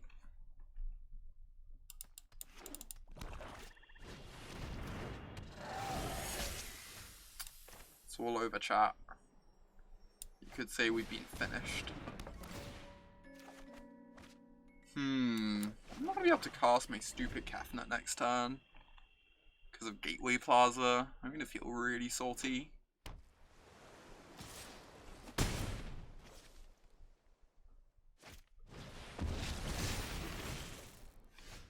Never mind. Deck is perfect. Didn't expect any less of it. Oh, does it have to be 2 different colors? Oh my god. Oh my god. Come back here. Alright, alright, alright, alright, alright. Let's do this again.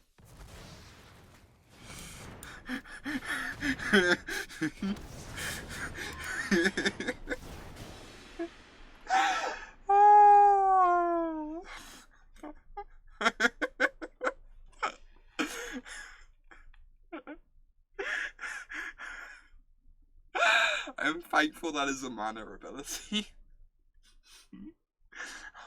Otherwise, I would be the most salty in the world. Panic ensues. Oh my gosh. That was nearly terrifying.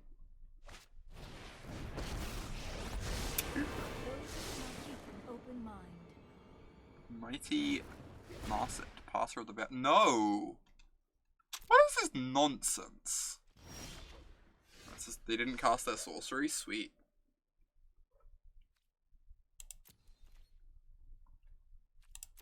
I'm kinda into that.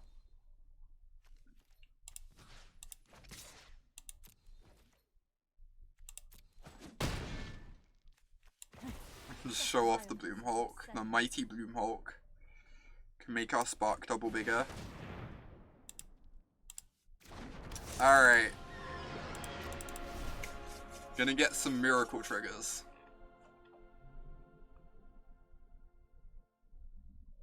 This will be miraculous. This is delightful is what this is, Caius. This is truly delightful. Alright. This is less delightful. Aw, Cass. Why did the 7/7 not attack? Can I reveal my swamp? Alright, I revealed my swamp. Strong plays. Turns on stream. 2 Kefnets. Hope you like the Kefnets, Bobbin. I worked hard on them, you know. They're everything I ever dreamed of. Thanks for the resub, Bobbin. I really appreciate the continued support. How come my deck lets me have 2 Kefnets? So unfair.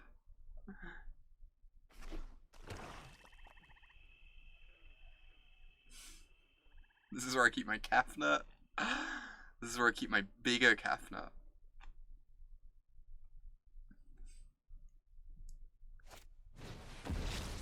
Why are the Kefnets not being bounced?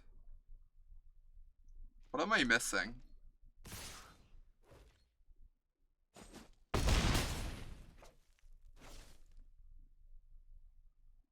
really confused right now.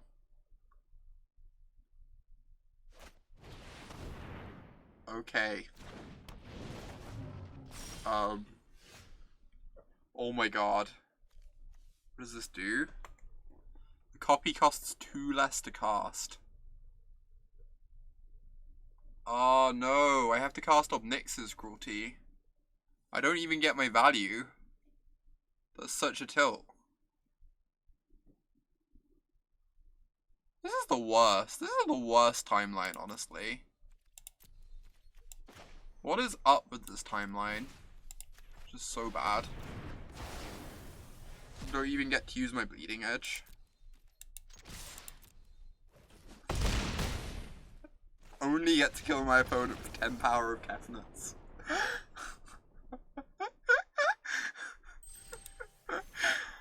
Oh my gosh.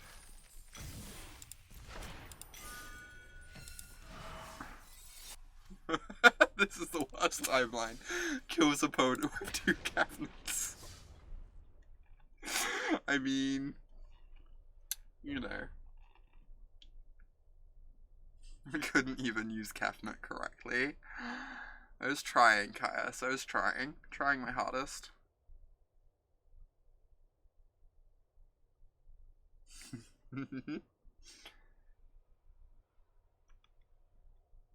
This one is kind of sweet. You just play green black and add another color in for your bombs.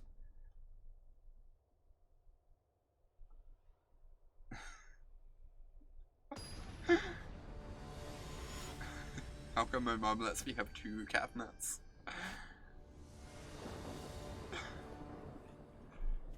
Ooh, we can cast our Skydiver on 2. That feels like an achievement in this deck, honestly. That is strange, Caius. You should have got a notification. I don't know why you didn't.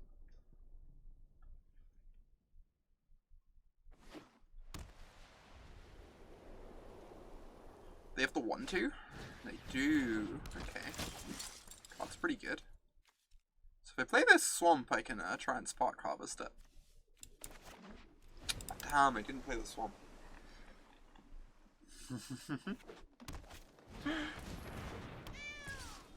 Messed up. I don't really want to trade my Skydiver for, I guess I can't. I guess I can't trade my Skydiver for anything, huh? First Strike OP. Cats OP. No one's ever beaten a cat.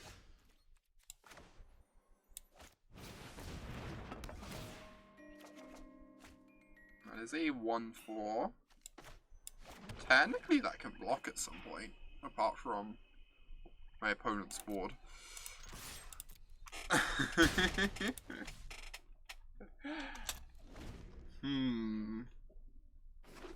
wonder if it's better to hold my Skydiver back just to stop 1 damage from the Enforcer. No one's ever beaten a cat. Not an hour after beating a Ketra. Listen, Marcus, we don't deal in facts around here. We do deal in dying to 4/4s. I get the impression my deck might be a tiny bit mopey.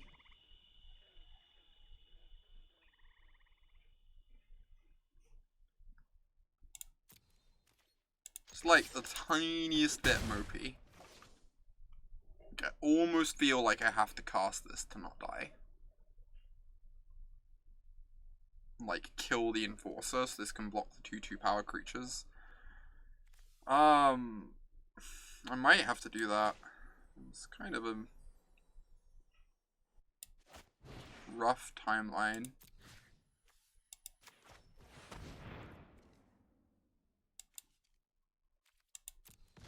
That feeling when Node Spark double Arcathan at this game, I know, right? It was so unlucky. Why don't we get to do that every game? Oppressors deserve whatever I feel. Our opponent's draw this game has been slightly absurd. They've only used every mana for the first 5 turns.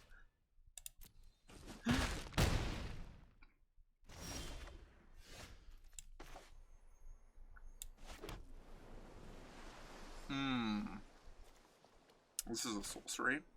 Gets exiled? What? My spellkeeper weird though. It's just mean. Ooh. We might actually have a chance. Probably not. We have to kill this and a land. I'm good at killing, but I don't always enjoy it. This doesn't look great for us, but maybe. We have to kill the 2/1. They get a 2/2. We go to 1.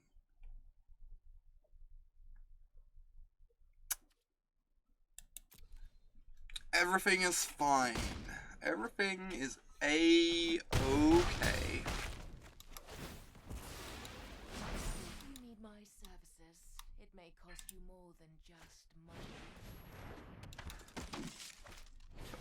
Oh my god, Heather. Ah.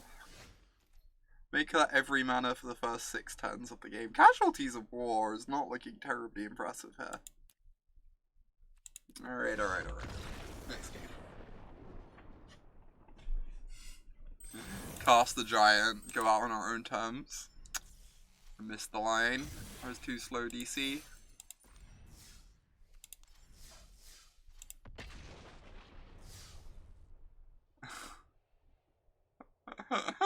You would have cast casualties on your own permanent.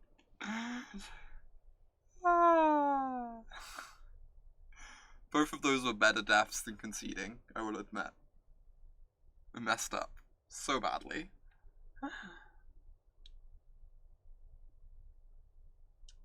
This one has been pretty fun. I've been enjoying it. Mainly because I just get to force green-black. Pretend the other color combos don't exist.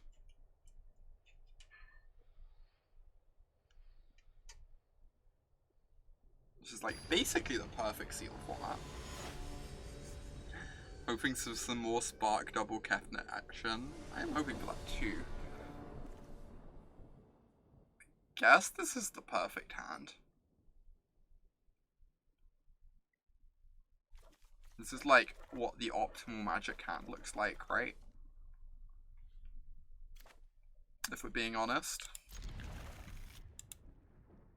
I can only copy your stuff, your creatures and your planeswalkers.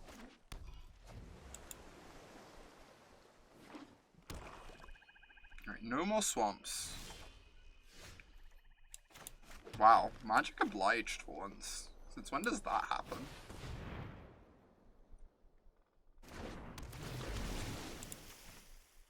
Never didn't have it, I know, right? This is the plan all along, just to draw it turn 2 for style points. Wow. Brutal. I think we're dead. This mask is intimidating enough. They just get to discard 3 cards? Tidy up in there. What is this? This is so unreasonable.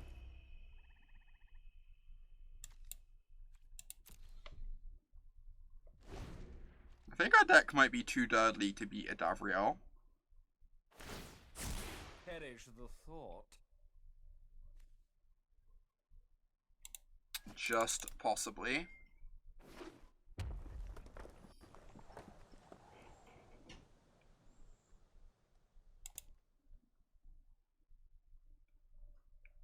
I do get to start making 1/1s though to block the turn.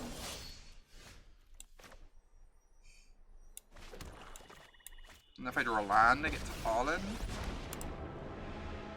Keep the tokens coming. I'm an artist when it comes to murder. You hope they have the Elder Spell. If they have the Elder Spell, I'm just like kicking you from the channel, Marcus.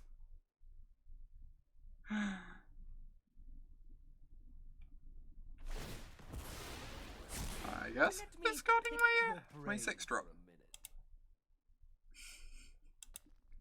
They did not have the Elder Spell, you're safe. You get to stay here. Well, it doesn't deal it to Planeswalkers, that's kind of wild. You'd think it would.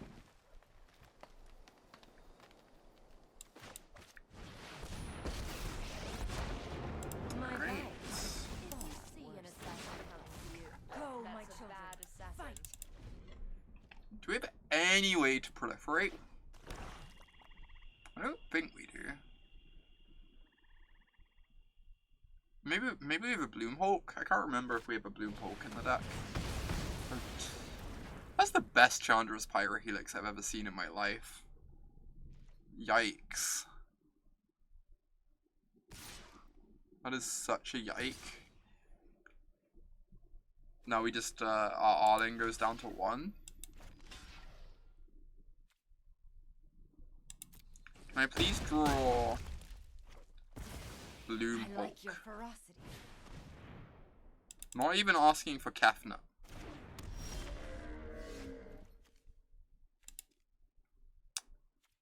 One's almost good, except I have to wait for a Planeswalker to die? Okay. Well, hopefully they oblige. Just kill one of my Planeswalkers.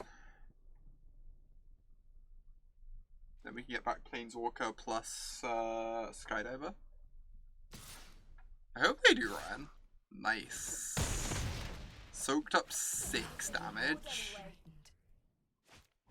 I mean, we have green in our deck, so we can proliferate. Proliferate's like pretty scary there for them. So I don't blame them for doing that. It works out real heckin' nicely for us.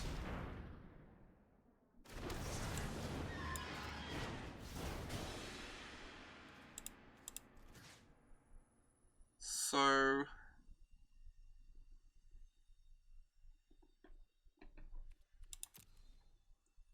Arlen is so good.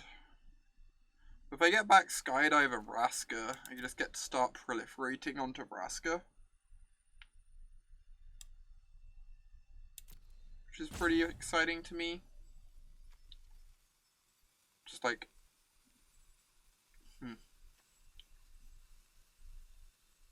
I kind of like that.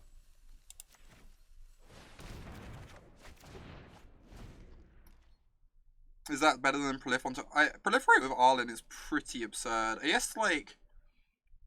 Yeah, I guess if I draw a land in my top 2, I get to go Arlen into Skydiver plus Proliferate. Which is pretty unreasonable, right? Part of my concern was that if they had a removal spell, I'm getting attacked for so much, and this, like, makes a board much faster.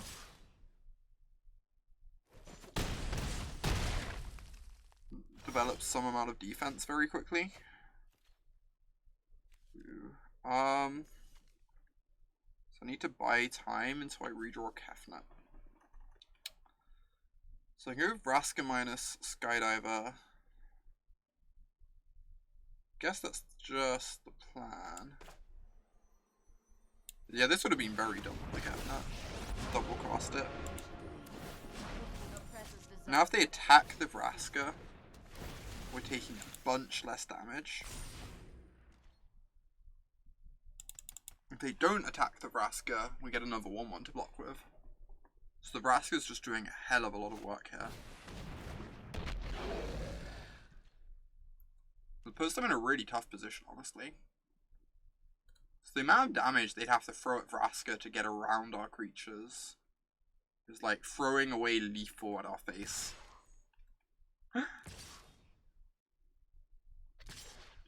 Yeah, just... So this kills Vraska, but... Get to, like, take down their 4/3. And just ignore the other 2 for a turn. Seems alright to me.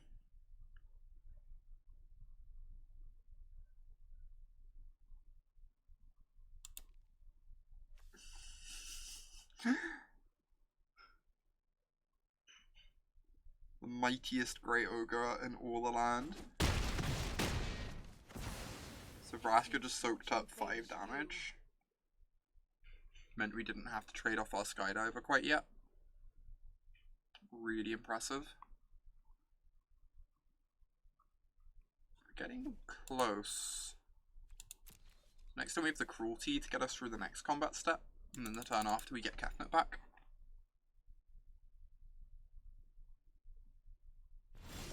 Yeah, I'm not sure about the Hellion. I'm not sure about that one. This can become a 3/3 on defense. This can't attack.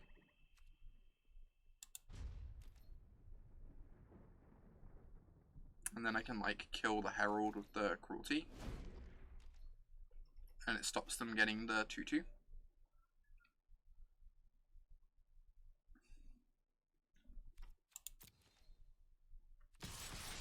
While they're attacking with the Hellion. I guess they figure if we block the Hellion and pump, then they kill us. That's a reasonable argument.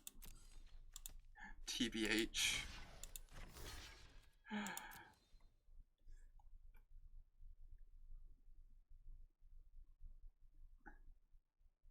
if they pump here, they get in for 1. Oh my god, Charlie. You have no idea how often I heard that that joke at draft camp, if it counts as a joke.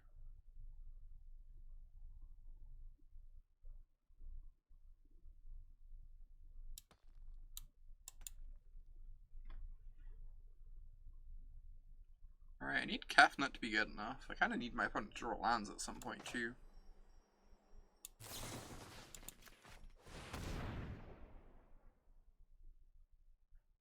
You can read every one of the signature spells in a similar light. Obnixlus's Cruelty, fair point. Guess we don't have any others here.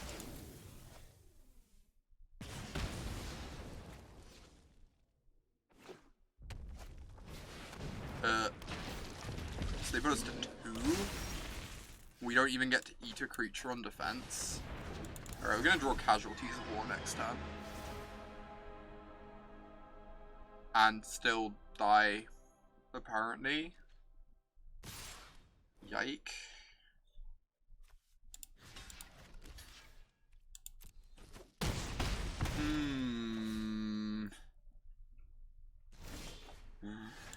Alright. Reveal the Island of Salt.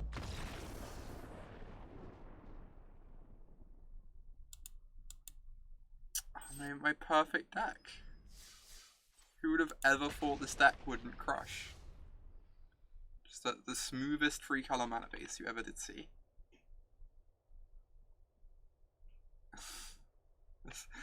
Kefnet is some powerful Salt tech. Kefnet sure is. Oh my gosh. I just want to do something with the Miracle ability.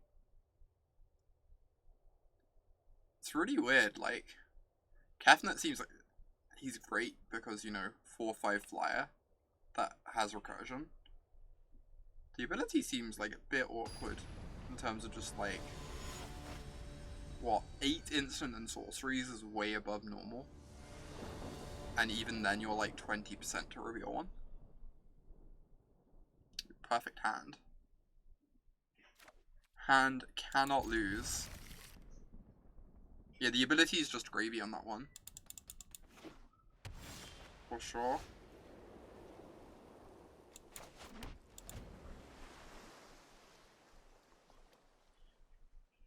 Still, like, an incredibly powerful card.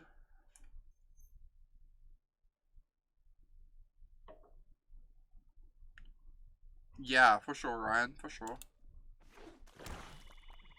Just like, you compare it to a Ketra where the ability is, like, literally game-ending the vast majority of the time. God, Ketra is so brutal. I've had to play against that card twice. I think I'm actually 2-0 against that card, but...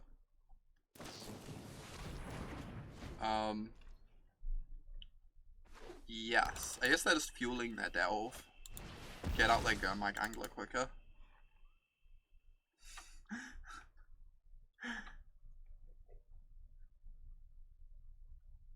They basically just cast Fort Scour. You know?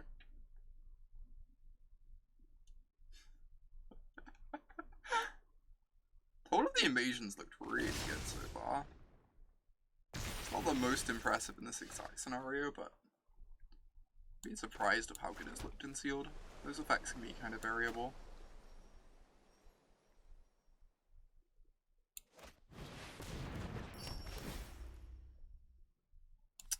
I don't believe I want a wolf. Seems kind of low power level. When we have like lots of planeswalkers in our deck. And Kafna. Yeah, I think the Amass cards are all better than people think, I agree. Someone compared this to Brain Maggot. And said it was like a Brain Maggot that left took the card permanently. And then I was like way more impressed with it when I thought about it that way. It just makes it sound like a much, much better card when you think of it in those terms.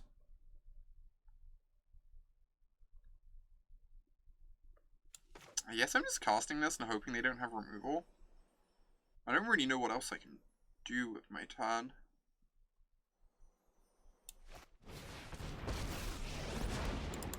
If they don't have the removal, this is very good for us, but if they do, it's probably going to be tricky. At least we can kill the zombie then, so... Yeah, I'm still unsure about the bounce spell. I think the discard spell is like much better than it looks. The bounce spell I'm not as sure on. So I think with the bounce spell, if you're using that as your setup, like you're a mass freeze, it's very easy to end up in a situation where you just like run out of sorry, I'm just looking at this board a sec. Kind of hoping they don't attack with a 5/5 so I can bleeding edge easily next time. Yeah, with the bounce spell, it feels like if you have too much of that sort of thing to set up like your mass freeze with haste, it's very easy to end up in a situation where you just run out of cards.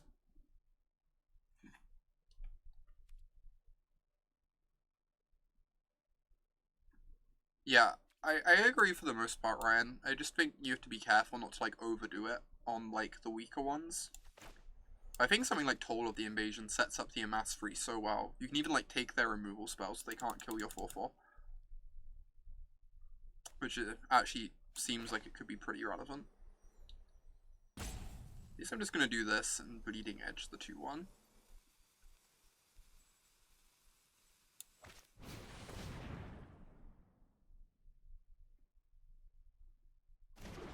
Aw, see you, Jenna. Thank you for hanging around. It's been really nice having you around here. Have a great day.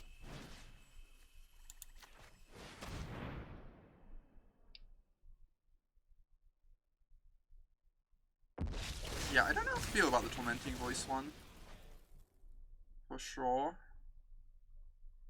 So I could try and kill the Angrath. I guess I just don't do that, because I need to be able to block this. I want to keep my Vraska in play so I can Spark double her once the coast is clear. The Shriek Dive has actually really impressed me just because it, like, when any of these walkers minus, this can come in and then just knock them off the second minus. Which feels pretty relevant to me.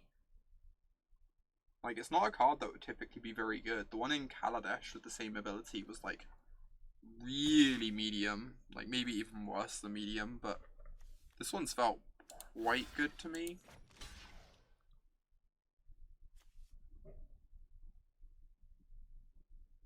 I already have perfect mana, so the Prismite's probably just worse than the 2/2.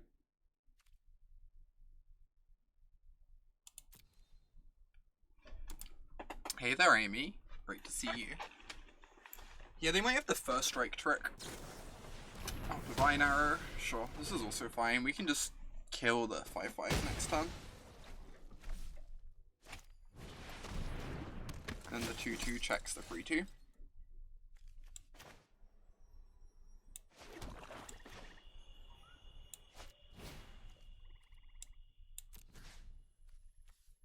So we definitely just want to take, I guess, if I cast Vraska, the 1/1s kind of check the ground creature, but it does have Menace at the moment.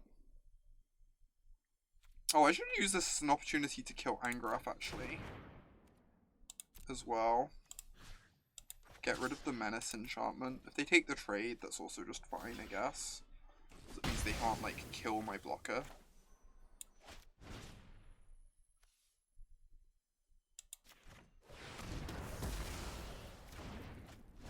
How's the new cards been? This set is sweet. I've been enjoying it so far. It's, it can feel like a bit bomby and swingy sometimes. Which I'm not, like, a big fan of, but a lot of the cards are very fun.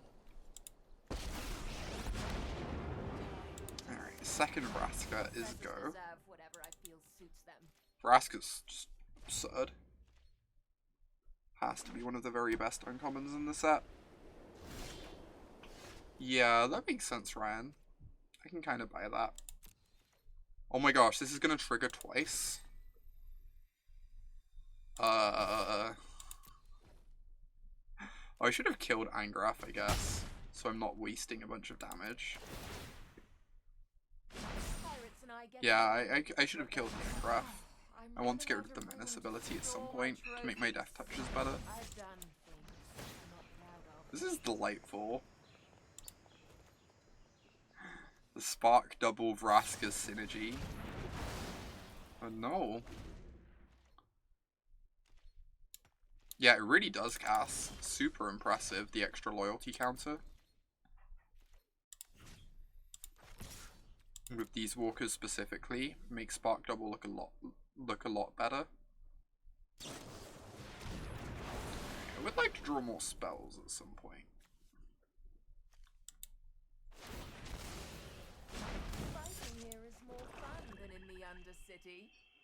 Yeah, Proliferate works really well with the uncommons too, for sure.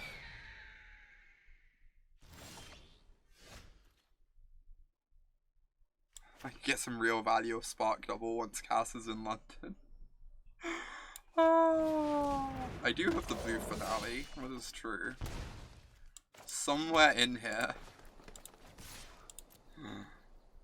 Crack the Globe. No, you draw a card when it enters, Gatekeeper. You get your card up front.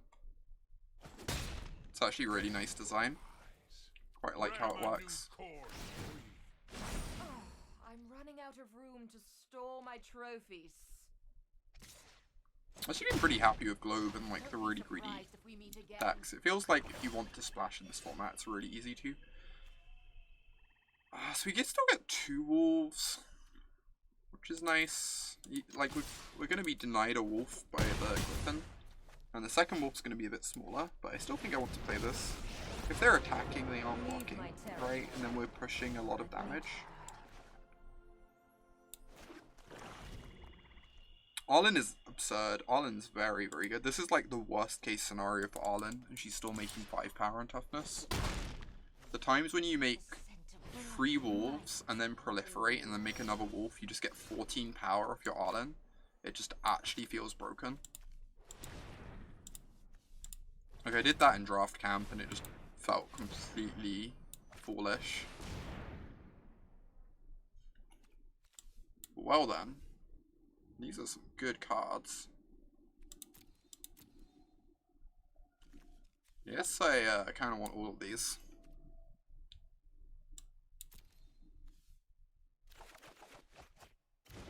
I've been pretty happy with Epiphany so far. Obviously, it's still early days, but it's pretty happy so far.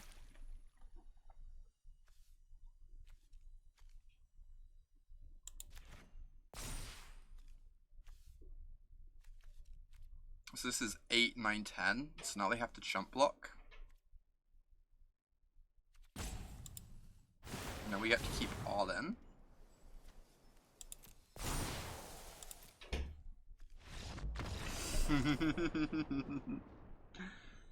It feels like, so part of the problem we were finding, Ryan, is in your, like, control-y decks, if you have lots of Planeswalkers as your late game, it can actually be, what just happened? Let's escape to skip. Actually be pretty awkward because you can have all this removal to deal with their creatures. You play your Planeswalker and then they Oblivion Ring it, or they you just use a removal spell on it, or they play like a Hasty Flyer or something, and suddenly like your source of card advantage is gone. So you actually need like some form of card advantage in those control decks outside of just the Planeswalkers, because like there are a relatively large number of answers to the Planeswalkers in the format. And if they just end up getting killed on sight, you just don't actually end up with enough card advantage to go over the top of your opponent. So like Epiphany has felt pretty good from that perspective, as like the late game for the control decks. So that if they do answer your Planeswalker, then like once you've got to the late game, you can cast the Epiphany, dig to something to do that turn to keep pace.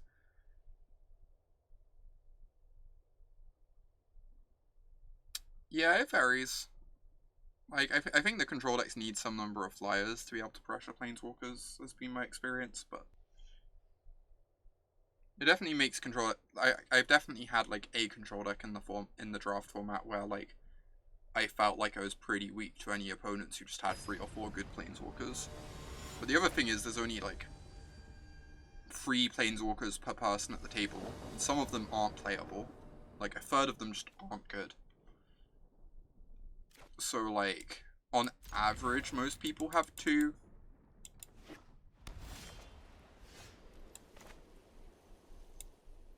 It's like less than the sealed format. Like the sealed format is really Planeswalker dense by comparison, because everyone opens 6, maybe like 4 of their Planeswalkers are playable, and the fixing is so good that you can kind of just play all of them if you want. So it feels like a very different situation. To me, anyway. This is kind of nice. Spark double mare. Spark double even Angraf isn't even that good. You just end up with a huge mass token. Maybe we just live the dream. Just draw an island. Would like to draw an island.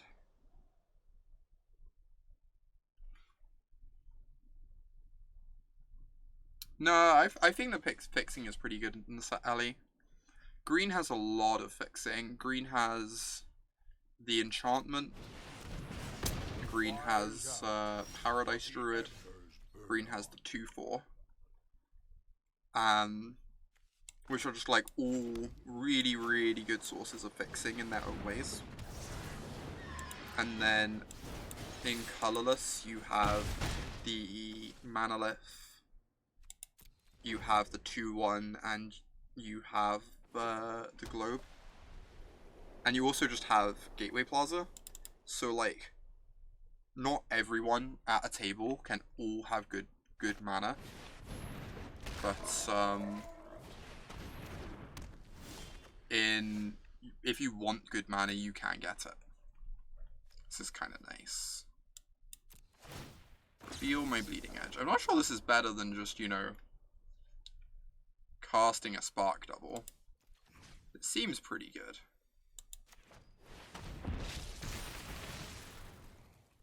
probably pretty good. What am I talking about? This is busted. I'm gonna attack for so much damage this turn. I'm being silly. This is just gross. This is fully disgusting. Alright, you're on a 5-turn clock.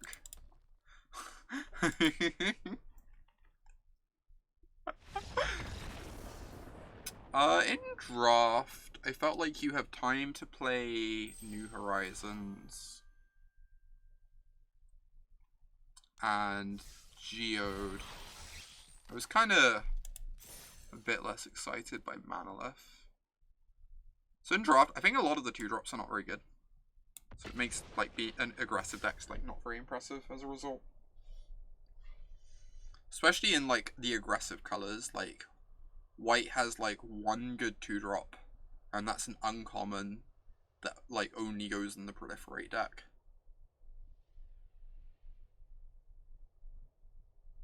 Open your vault, please. Oh my god. I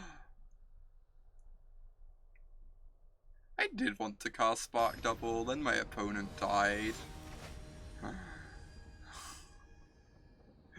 Kind of selfish of them, denying me that opportunity. Ooh, keep. Seems like a fine hand.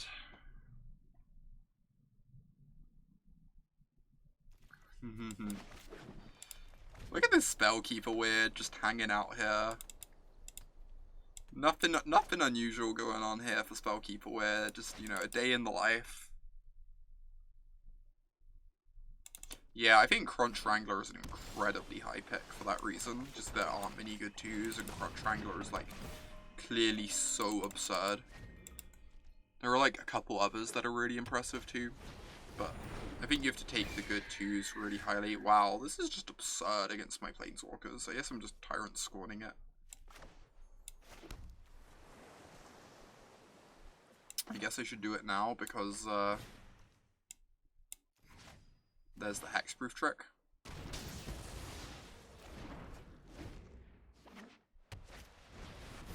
Polymebrite Druid and Lazotep Ruby. Yeah, those are both really good ones too.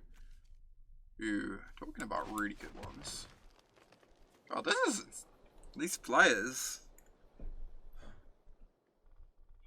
These flyers are so obnoxious. I guess I get 2 tokens out of my things because of the Bloomhawk. So it's not the end of the world. I have to use up my globe. It's probably fine. I kind of want to play this because it's so good with the Bloomhawk next turn. Just get a 5/5. You know? Oh yeah, Aven Eternal was awesome. God is Buster.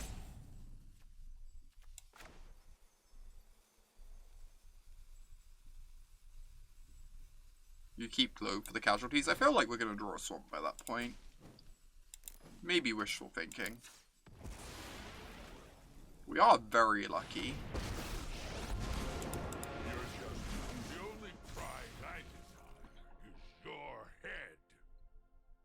Dodge Relentless Advance. Yeah. That's a good point. There's a fair few things that get us. Relentless Advance would be impressive here. We don't even have like a... I guess we have this that kind of answers it.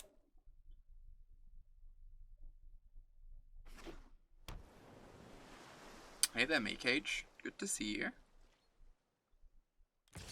Oh my god, we dodged. Shiver my You're so horns lucky. and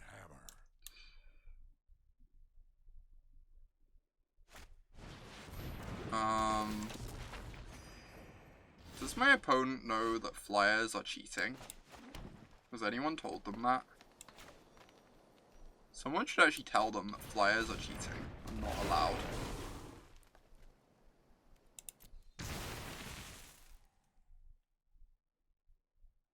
Alright. Come on.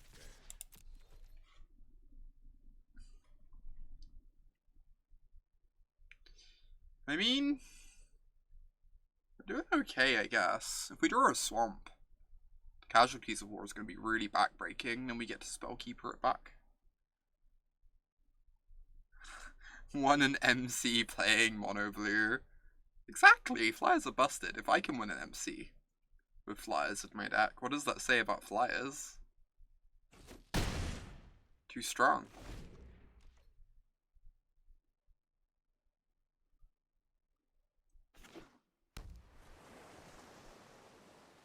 I think blue is like much better than it looks.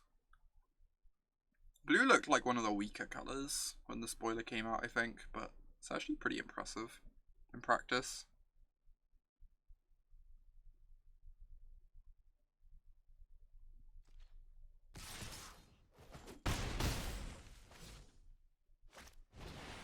Ooh.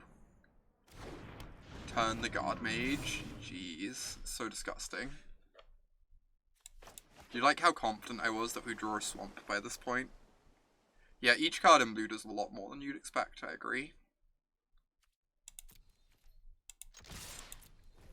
Been pretty impressed. Weakest color seems to be red. I don't like white very much. I think red is not great either.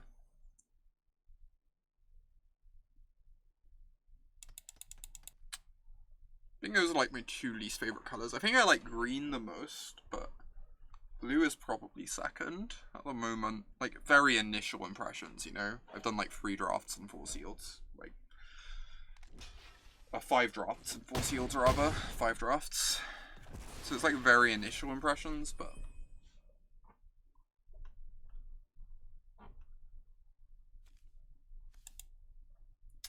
yeah. I think the white decks just don't work out very well is the problem, even though it feels like they should be good. Do I just have to do this? I feel like I guess casting Nebraska takes some heat off me.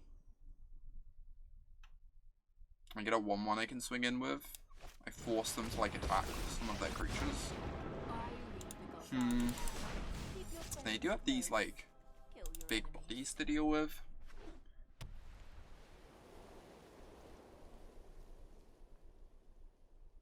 I think it's just so hard to be aggressive in the draft format, is the problem.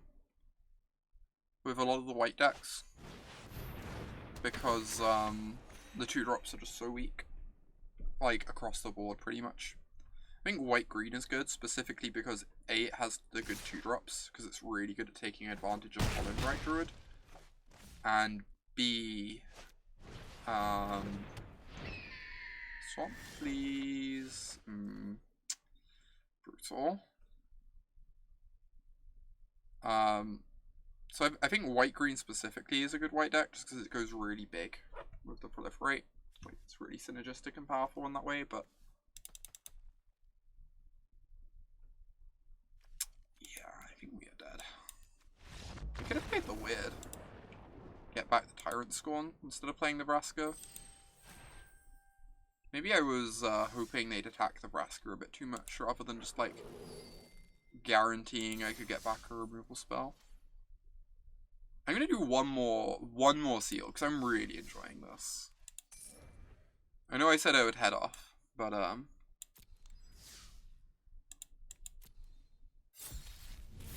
actually gonna do one more sealed. This is a lot of fun. We got the Sarkhan back. Sick. And Spark Double our Sarkhan has so many dragons.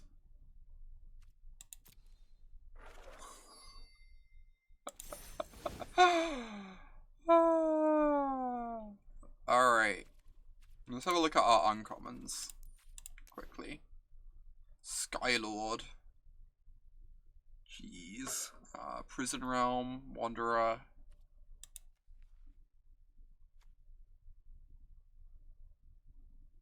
Tybalt's decent. Kaya's awesome. You can actually play Khan as a 4/4 flyer. The power. I'm not really sure of what colors we're going to be playing. Alright. Let's have a look at the full pool. Go Grixis, maybe. I guess we should see what the fixing is like to start. We got a Geode and a Globe. So a Beacon, which is kind of whatever. Probably not playable. So we got 2 pieces of fixing. Our fixing is pretty bad in this pool. We can probably splash a card or 2 though. in whatever we play. So I'm just gonna actually put the good cards down into the deck, so we can get a feel for how many there are in the colors. And by that I mean we are not playing white because there are no good cards. Awesome. Oh, that's a good point, Ryan. Maybe you could. Maybe you could.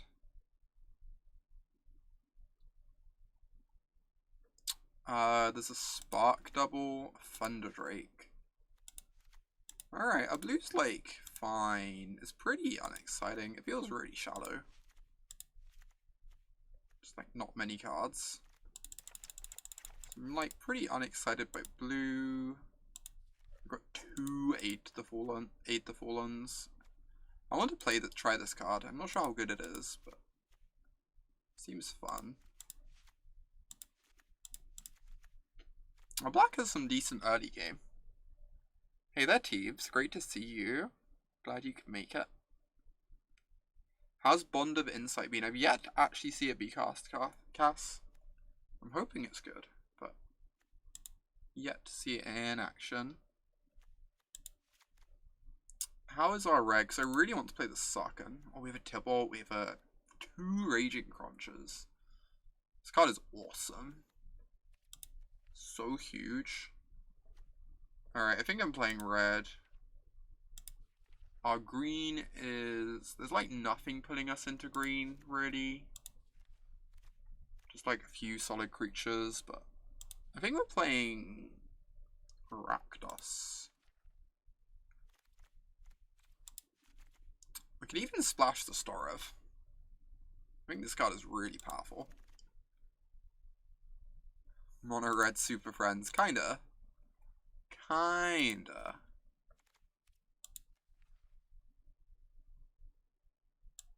actually kind of want to try out this card. I know it's not that good, but I think Edicting a Planeswalker is actually potentially fine for 2 mana. I don't know. Hourly high. Dead Tree, thank you so much for the 4-month free sub. Appreciate the continued support. Thank you. Oh no, Akan isn't very playable.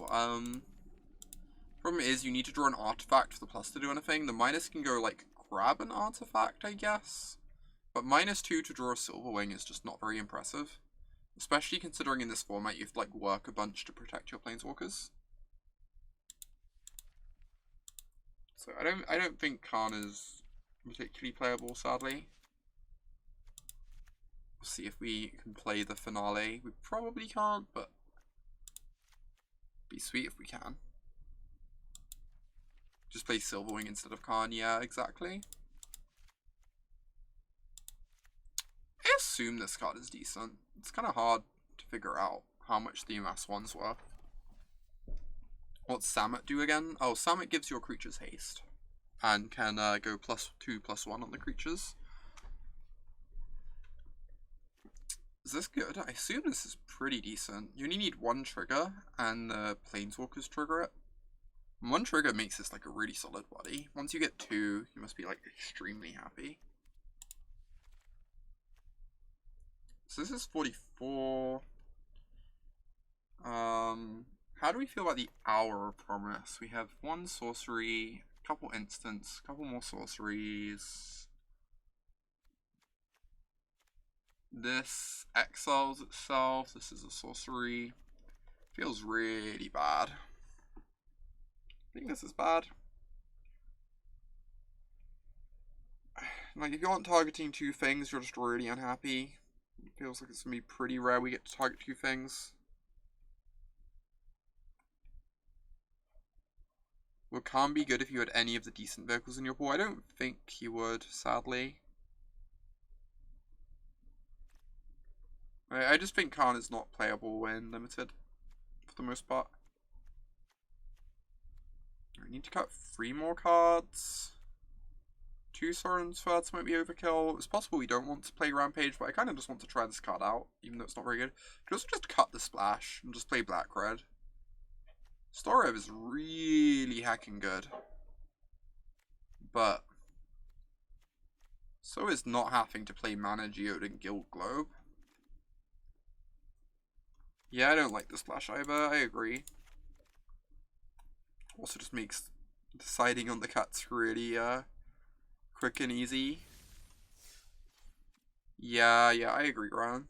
Although I think the splash actually helps Kaya. Because the Mana Rock and Guild Globe both help Kaya more than the Forest hurts, I believe. Because, like, the Mana Rock breaks even with the Forest, basically. And then the Guild Globe is just, like, a huge boost to being able to cast Kaya. Just, like, any time you draw the Guild Globe, Kaya is automatically castable, pretty much. But I just prefer not to have those cards in my deck in this, I think. I believe that is the case. If someone's black-red, you actively do not want to kill their planeswalkers because they can't proliferate.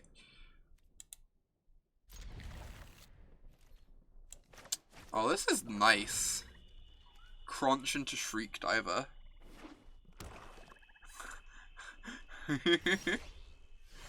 Jeez. Give my creature haste so my Crunch can attack.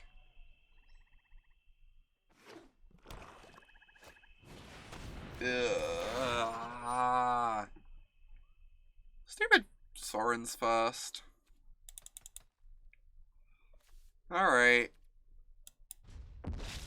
Yes, I guess that happens. This card is so good. So good. Like, makes a lot of the removal and other cheap creatures look kind of embarrassing. Oh, is this the +2/+0 indestructible? Oh no, this is Finisher. Alright. Finisher's gonna get to trade with the Crunch, but I think I'd rather do that than have this just die for like a 1/1 or a 1/2. Yeah, it's Vraska's Finisher. I figured it out. It took me a moment. Formats still do. Ooh. That one's not bad.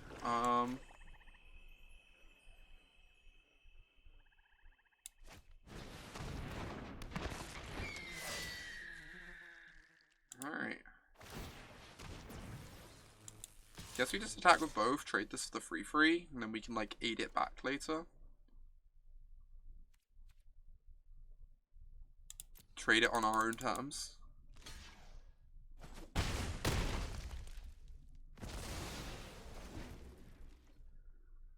Like the Shriek Divers are putting on decent pressure here. God, this Rampage is looking horrendous right now. Ooh.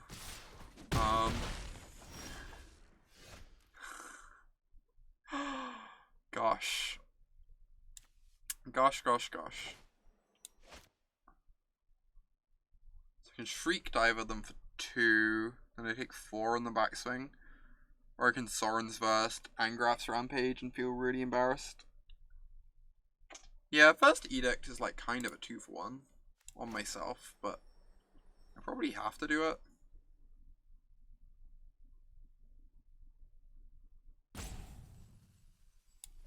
Alright, I think I just have to do this. Aww, thank you so much, Duke. Glad you were able to catch the stream. It's nice to have you here. It's really awkward. If I play a land out, I get owned by discard effects, like Davriel. But I want the land in play, in case I end up deciding to cast Aid the Fallen next turn. Powerful turn.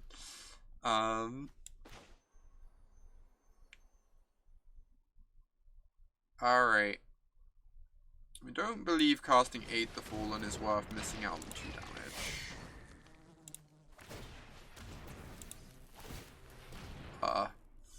Sure. It has haste. There's a lot of haste. It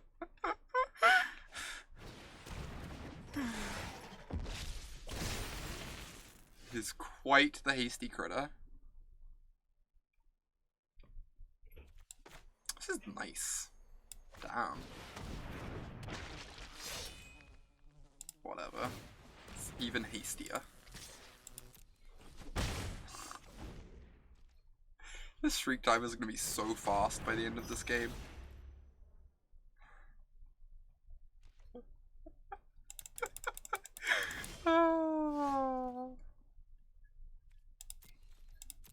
Should probably not give it haste 5 times. Yes, that's the thing I should probably not do. Wow, they're jumping. That's really surprising.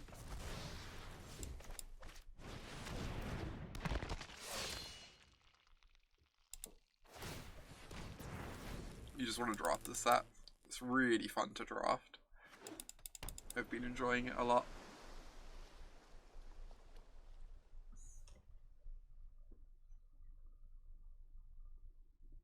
Still kind of an enigma to figure out, but... Oh my word.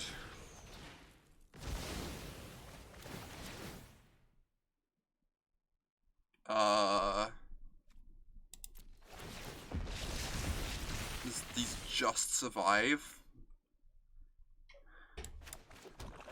That was almost a disaster.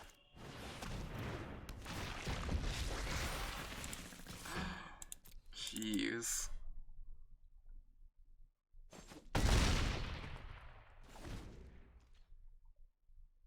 See you, Kaya. Safe travels. Seal goes on Arena on Thursday. I believe it does. I don't know when drafts do, though. I hope they go up on Thursday. I assume they don't. Oh no, Chippy. Everyone who's going to the MC should have access if they want. I believe.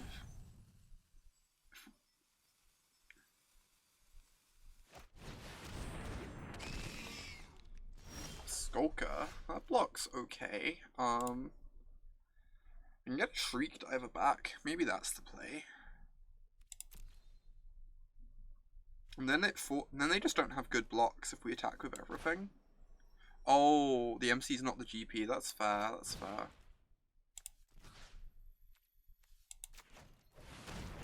Privileged pro players forgetting that there are tournaments other than MCs going on. Give this some haste. So now they just don't have good blocks, because this puts them to 4, so they have to block both of these, which means they have to jump to the 6/6.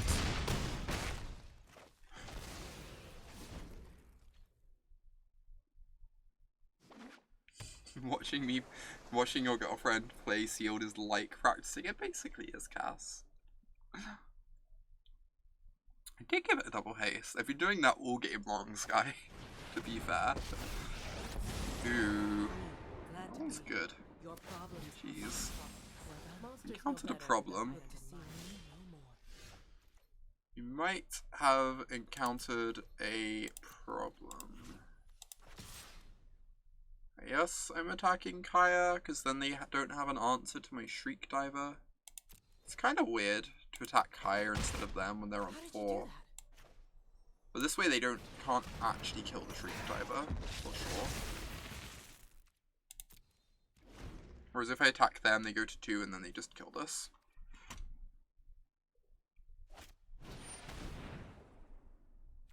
Alright, well, I'm giving it loads of haste before it has the 1/1 put on it. Enchantment. This Shriek Diver will be hasty in its transformation.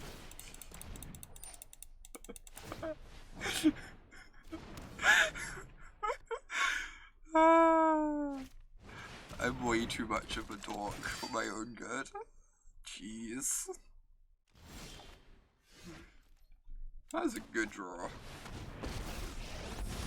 It loses all abilities to include haste. I guess to remember how hasty it was though, in a former lifetime. I've seen a lot of things there. Attack all, they block here, they take 2.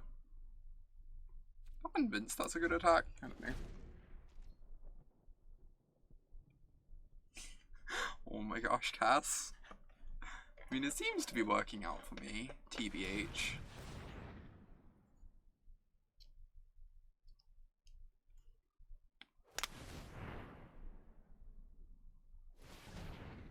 I don't think it was a good attack, because... No, maybe it was. It probably was. I'm probably being silly, Emily. Yeah, they'd have taken 2. But they can't attack the Kaya and kill the Kaya. Which is like what's important, right? Yeah, it was definitely a good attack for being silly. Because they can't eat a creature in combat. And they can't kill Kaya on the backswing or get her out of range. Oh my god. What is this nonsense? Yeah, yes, my Manticore's dead. Yike. Imagine if we dealt some damage last turn, chat. It was a shame we didn't have a way to do that. I have to keep this in hand. We have the Tormenting Voice in our deck.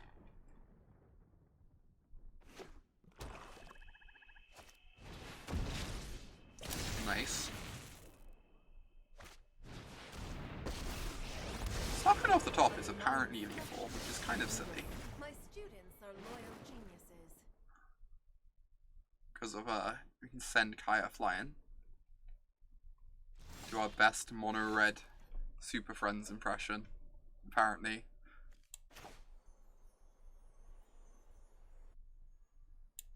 Kasmina. Kasmina's sweet. Kasmina's one of my favorite cards in the set.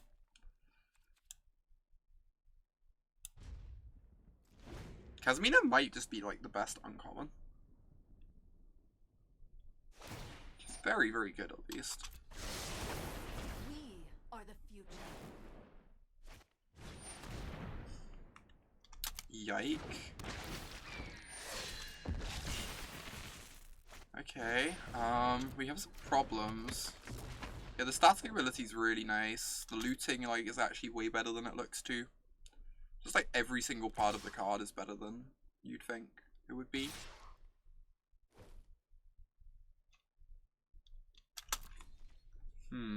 Attacking us. Yes, I still have to block.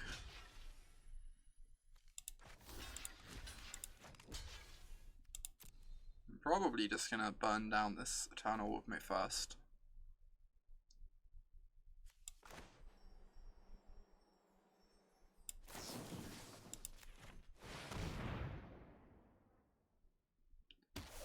Yeah, they made the walkers grey out when you've used an ability.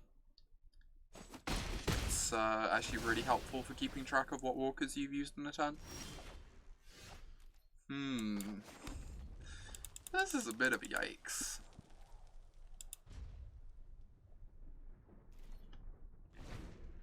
Yeah, opponent figured out that you're not meant to kill Kaya in this situation. Because we just don't have Proliferate in our color combo. Proliferate is only in Bant. Because Bant is the best colors in Magic, just generally.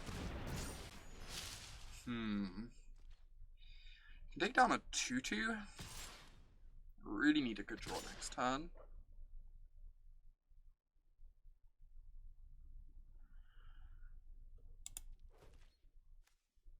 Or I can not do that. Why did they even attack with these?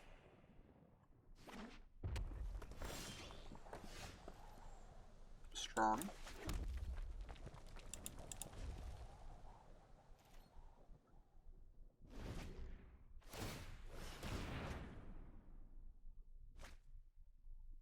Did I forget to put spells in my deck? I think I did.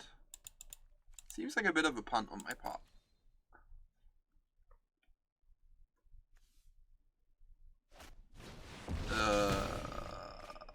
Hey, I found the spells. I did in fact find the spells. That's a bit of a yikes. So I take 5. 4. What am I drawing to? Guess I can chump this, but then I just have no outs. Let's draw more spells.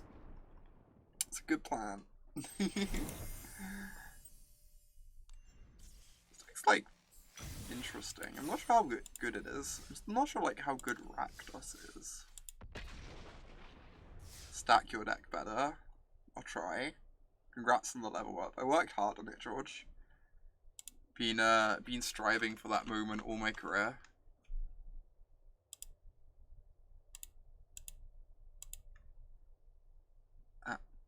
How many gems? There's a heckin' lot of gems. It's like 190,000 or something that we're given, which is pretty sweet. Quick reminder that, of course, this is a sponsored stream. WotC gave me access to a special preview account, which is really heckin' sweet. This sounds pretty solid. It's kind of awkward. I feel like Vizio of the Scorpion plays really poorly with other Amass cards. Because you don't really want your like 4/4 to have Death Touch. You want your 1/1 to have Death Touch. It's not even clear that playing this is actually good here. Yes, I'm playing it though. Like, as opposed to just playing the Reaper. Oh my gosh, Kaz.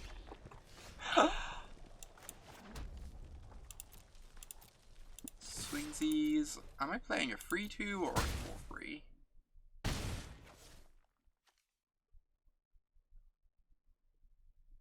It shouldn't be that much quieter than normal. I can try and turn up my volume a tiny bit. Maybe that's better. The 4-3 does attack better. I'm pretty happy to just run this into a blocker. I'm not sure. If they play a 4-4, it looks really silly. If they just play like a 4-3, then like suddenly this looks really smart because they just can't really profitably block it. Wow. Literal worst case scenario.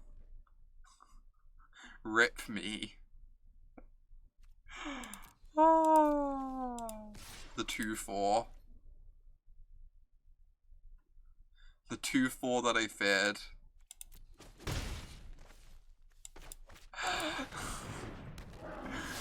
Shyly cast my 4-3.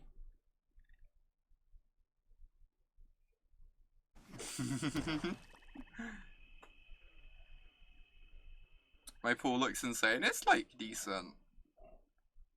Feels like a lot of my creatures are a bit mopey.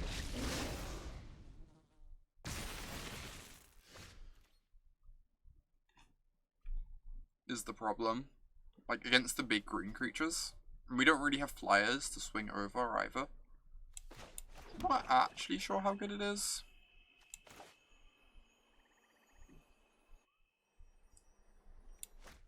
Like, I'm just gonna get, like, trapped in a board stall here is my worry. You know?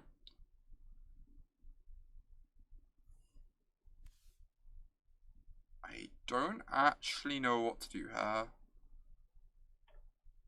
Guess I just do this? I don't know. All my options are kind of medium. I'm worried that I might just have to use the Sorens first to push through the Manticore at some point.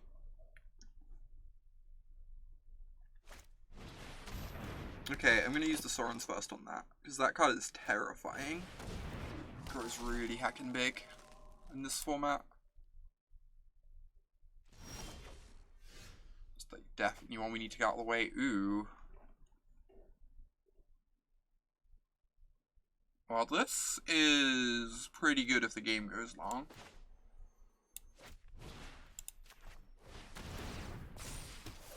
Still have to figure out a way to get through this 4-5, but maybe they get too aggressive at some point. Yeah, it doesn't do anything right now, but if the game goes really long, it's going to draw us a couple very good cards.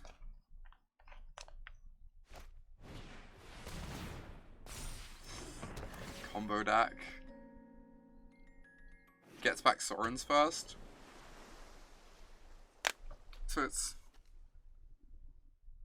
chooses two of them. Oh, chooses two. Oh, so it's like a bad fact or fiction?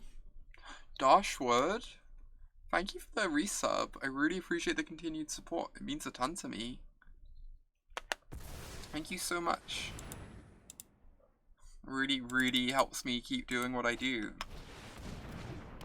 like a gift zone given. Yeah. Oh, wow.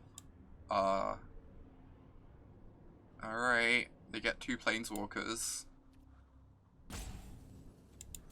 Hmm.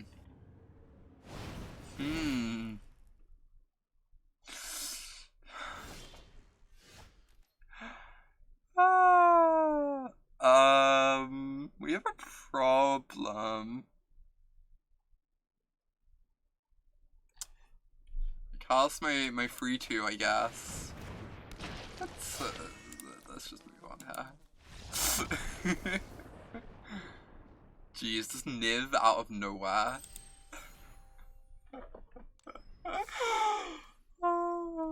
Is this the legendary O3 to finish off the stream?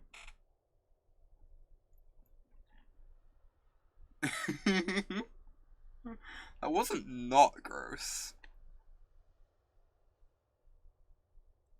On a scale of not gross to gross, it was definitely not at the start of that scale. Jeez, Niv. I wonder how good Niv actually is. Because a lot of the fixing gives you like 2 colors at a time, right? The globe and the enchantment both do that.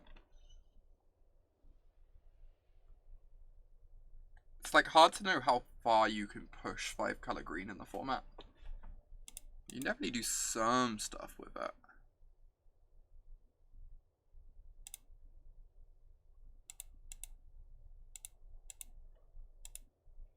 And the Planeswalker land. That doesn't work for Niv, I don't think, Ellie. Sadly. Niv is not quite a Planeswalker yet. Give it like 7 years. Next time we're on Ravnica. That's like one of the details of the story I'm kind of wondering about. Niv's been reborn as this like super godlike dragon. Like, what happens after Bolas has died in regards to there being a super godlike dragon on Ravnica? Is that a detail we've confronted at all, or...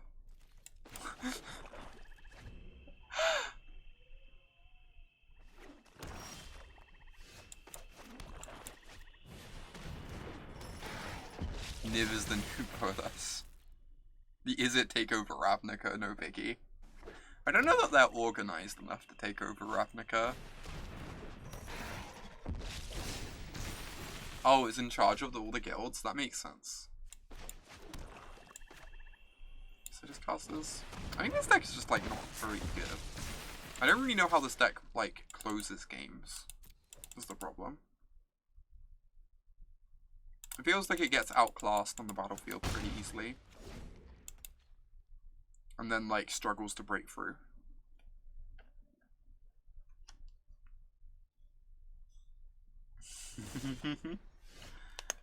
However, there's an alternative world in which our opponent just never hits their land drops. And then this deck seems excellent.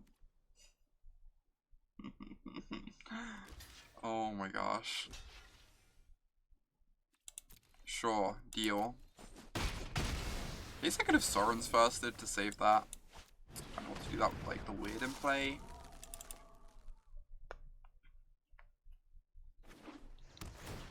Ooh, scary.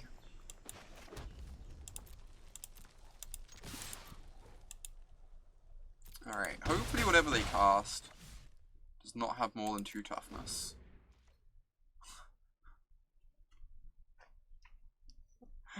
In return to Ravnica, we've Niv Mizzet the Living Guild back casting Wooburg.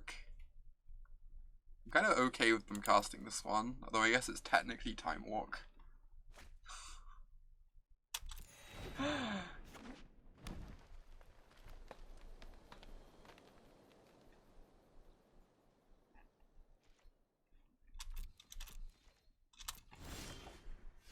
Yep. Oh my god, I'm gonna die with these in hand.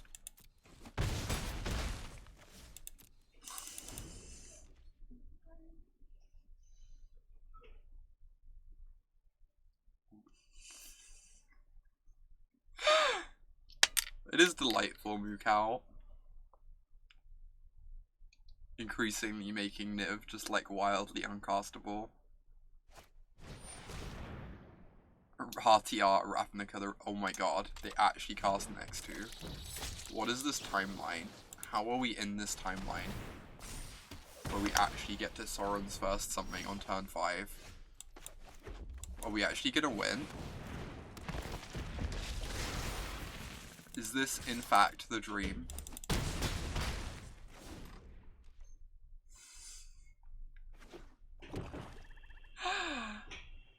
This might be the dream, honestly.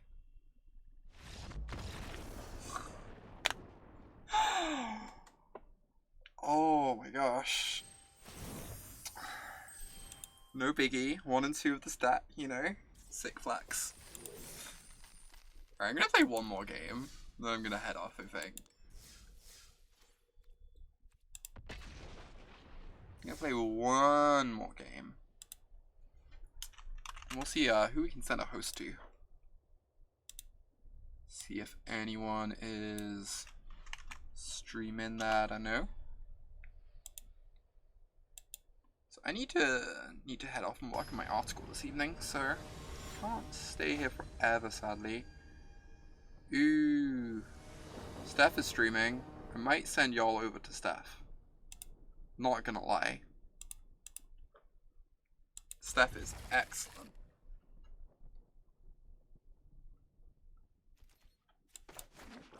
I'd actually really genuinely love to play a bunch more Sealed of this format, Ty. I'm enjoying it.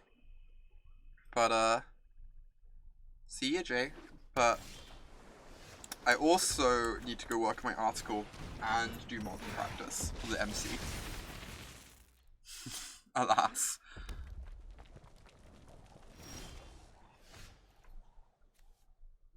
I know, right, Cass? I think that's how it works. I'm pretty sure that's how it works. Let's get my Tibalt online. Go Tibalt. The unbeatable. Oh, thanks, Dashwood. I really appreciate it. I'm hoping it goes well. I really like my modern deck. And, obviously, it's hard to be too confident about this limited format so early on, but I feel like I've already learned a reasonable amount from the draft I did. Is that Tibalt? It is Tibalt. Greatest planeswalker in the multiverse. In fact, that is his title. Cannot not take that from him. Oh, these devils are nice here. Damn. They are bedeviling. In fact.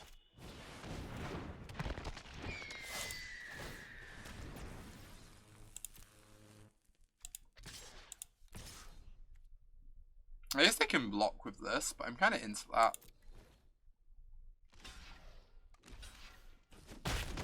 Just clears it out the way, keeps their board empty.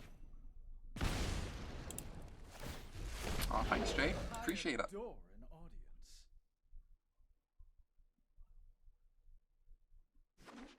Alright. Another even Eternal. God, this really impressed me. Every time my opponent casts it, I just kind of like roll my eyes, you know? It's so good. I guess I'm just casting my 3/2.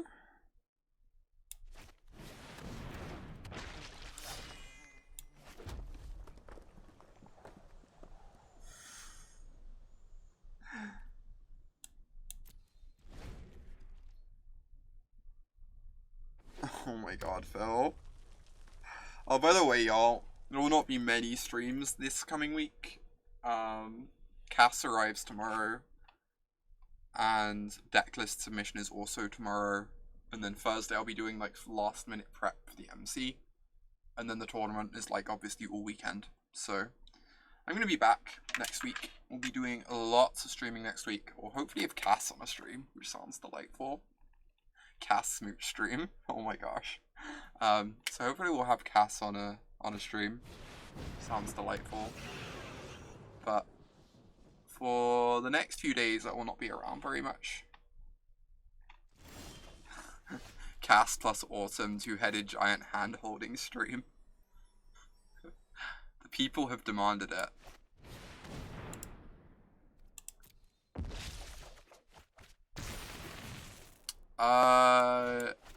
I do have a modern deck. I did not break it. I think the modern deck is quite good though. It's just hardened scales, honestly. I'm just playing pretty much Pedro's hardened scales list because it's really heckin' good and I enjoy it a lot. I seem to win with it like a reasonable amount too. Like my win rate's been something like 74% practicing, which is kind of amazing.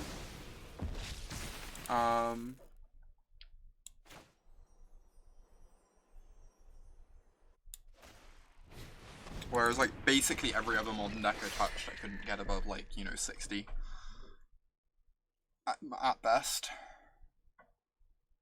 Yeah, it's a really nice tie, just being able to speak about my choice, like, you know, I'm registering hardened scales, you know, it's nice just to be able to talk to my fans about that and everything, and talk to my friends, not have to be super secretive. Yes, I just attack with the 4/4, and they double block it, and then I Sorin's first them. Sounds nice. Honestly, or they can just not block and that's fine too. I get into more damage. Also sounds nice. I don't know Upskill, it hasn't looked very good. But this is also like my first time ever playing it.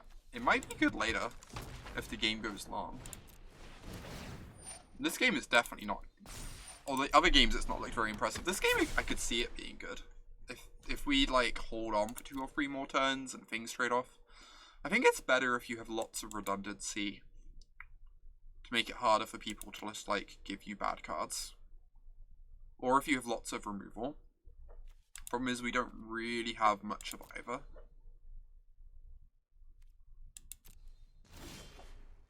Go read Cass being definitely not lewd at all. Wait, what did I miss? Han, you don't have to repeat yours. Oh wait, you said the deck list. Oh my gosh, oh my gosh, oh my gosh, oh my gosh, Cass. Ah, ah, ah, ah, ah.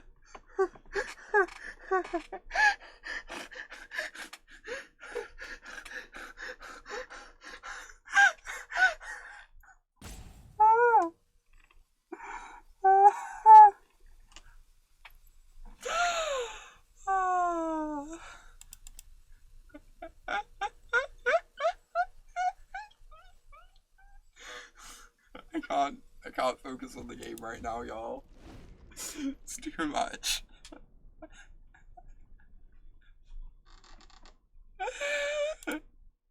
You missed what Cass said. Let's just leave it now. Okay. Oh my gosh. Oh my gosh.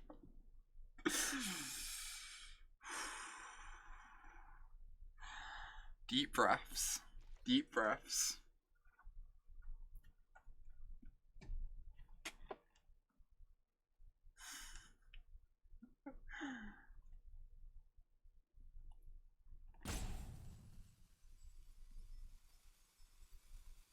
Refreshed the stream and missed it, alas. I do like attention, can confirm. I can't remember what the quote was though. Oh my god. I guess I'm gonna start casting these Sorens first pretty soon. Maybe I attack into their Drake and just kill the damn thing. Except I lose my Shriek Diver.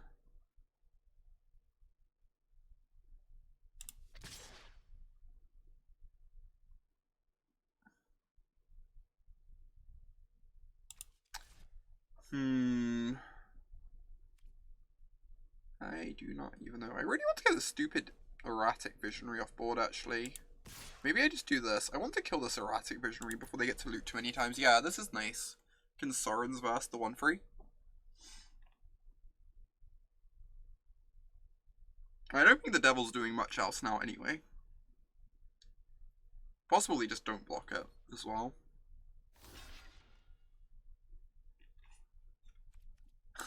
Aw, thank you, Overautumn. I'm glad you like it.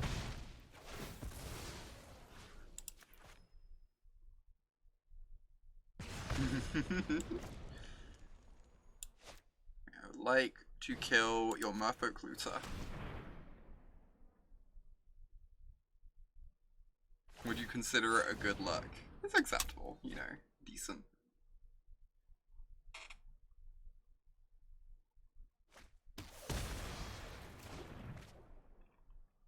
Alright, we got the Merfolk Looter out of the way.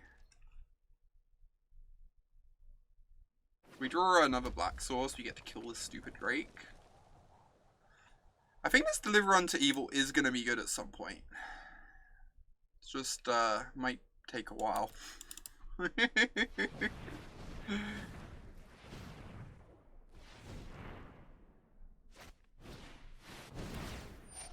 Interesting. What does Jaya do? Deals 2? So it gets to kill my Shriek Diver? Gross. And they get a scry off the Prophet. Rip. Back to basics. Wonder if they were like meant to attack with the 2/2 and see if we block with our 4/4. And get to kill it with and then get to kill it with Jaya. That would have been interesting.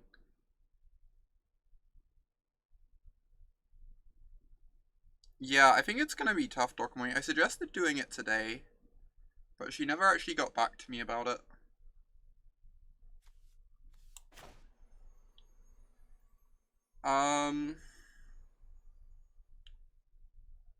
So I can attack with the 4/4.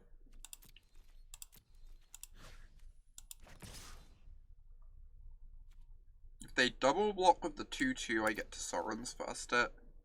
So they have to double block with these. Then I get to trade this with the Drake, which is like fine. If they mess up the double block, we get them really badly.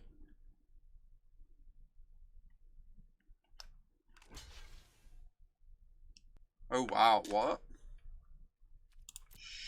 Sure. Oh, they can Pyro Helix this, I guess. It's like a bit scary. Or they could have nothing. A-okay with.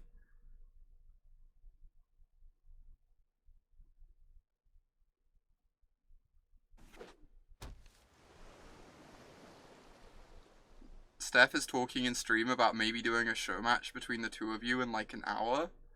Oh my gosh. That's kind of tough. I really, really want to do that.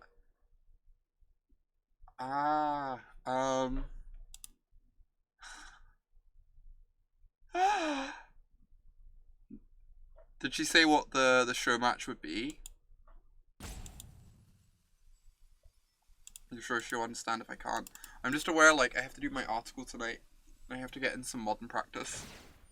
I was only planning on the stream being, like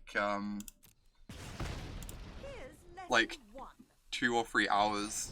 I've kind of just stuck around because I've been really enjoying it.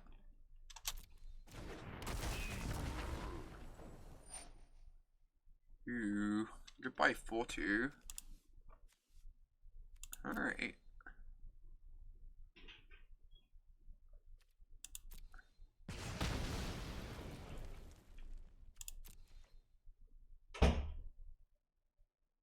Yeah, I also need to be up really early tomorrow.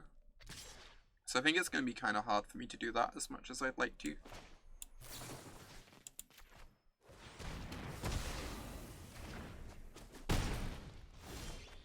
Okay, well, better late than never. The 1/2 can block this as well. If Kaya ever dies, we can... No! No! It's exiled? That's so brutal.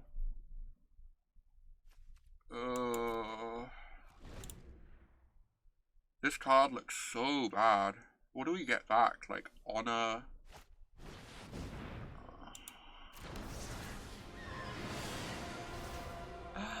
What are my initial thoughts on what's great and limited? I think green is probably the best color, and blue is really good.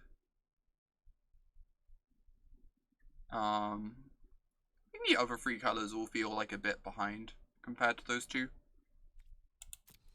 Kefnet is good and limited. Can confirm Kefnet is good and limited. Wow, Akaya isn't in the yard. because she got exiled. This is such a nightmare.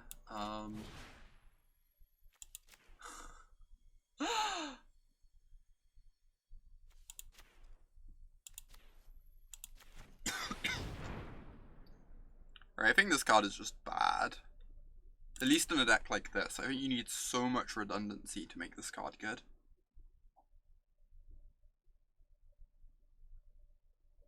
Simic are the best colors.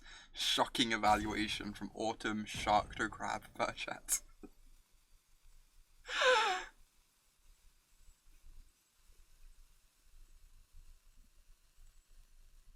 All you need is 2 Bolas and this card is bonkers. Yep. Then it's A+. Alright, well. That was effective. Are there any standout commons in my mind? I like a lot, I just like a lot of the green and blue commons. I think, the bloom, the 4/4 bloom thing that proliferates when it comes in is really good. I think Front Strangler is really good. I think the Windrake that makes a 1/1 is really good. What's it called? Haven Eternal. It's like a really impressive common. Like obviously all the removals good as well, but those are kind of like the creatures that really stand out to me. Oh my god, Teebs. I think we're dead. Alas. This deck was really heckin' bad. Jeez, maybe Rakdos just... I don't know. At least in Sealed, where you don't get the sacrifice synergies. The sacrifice synergies in Draft are really strong. But in Sealed, they don't come together, and then like your cards are kind of mopey. Felt kind of hard to actually kill my opponent. Oh my gosh. Anyway, that was lots of fun.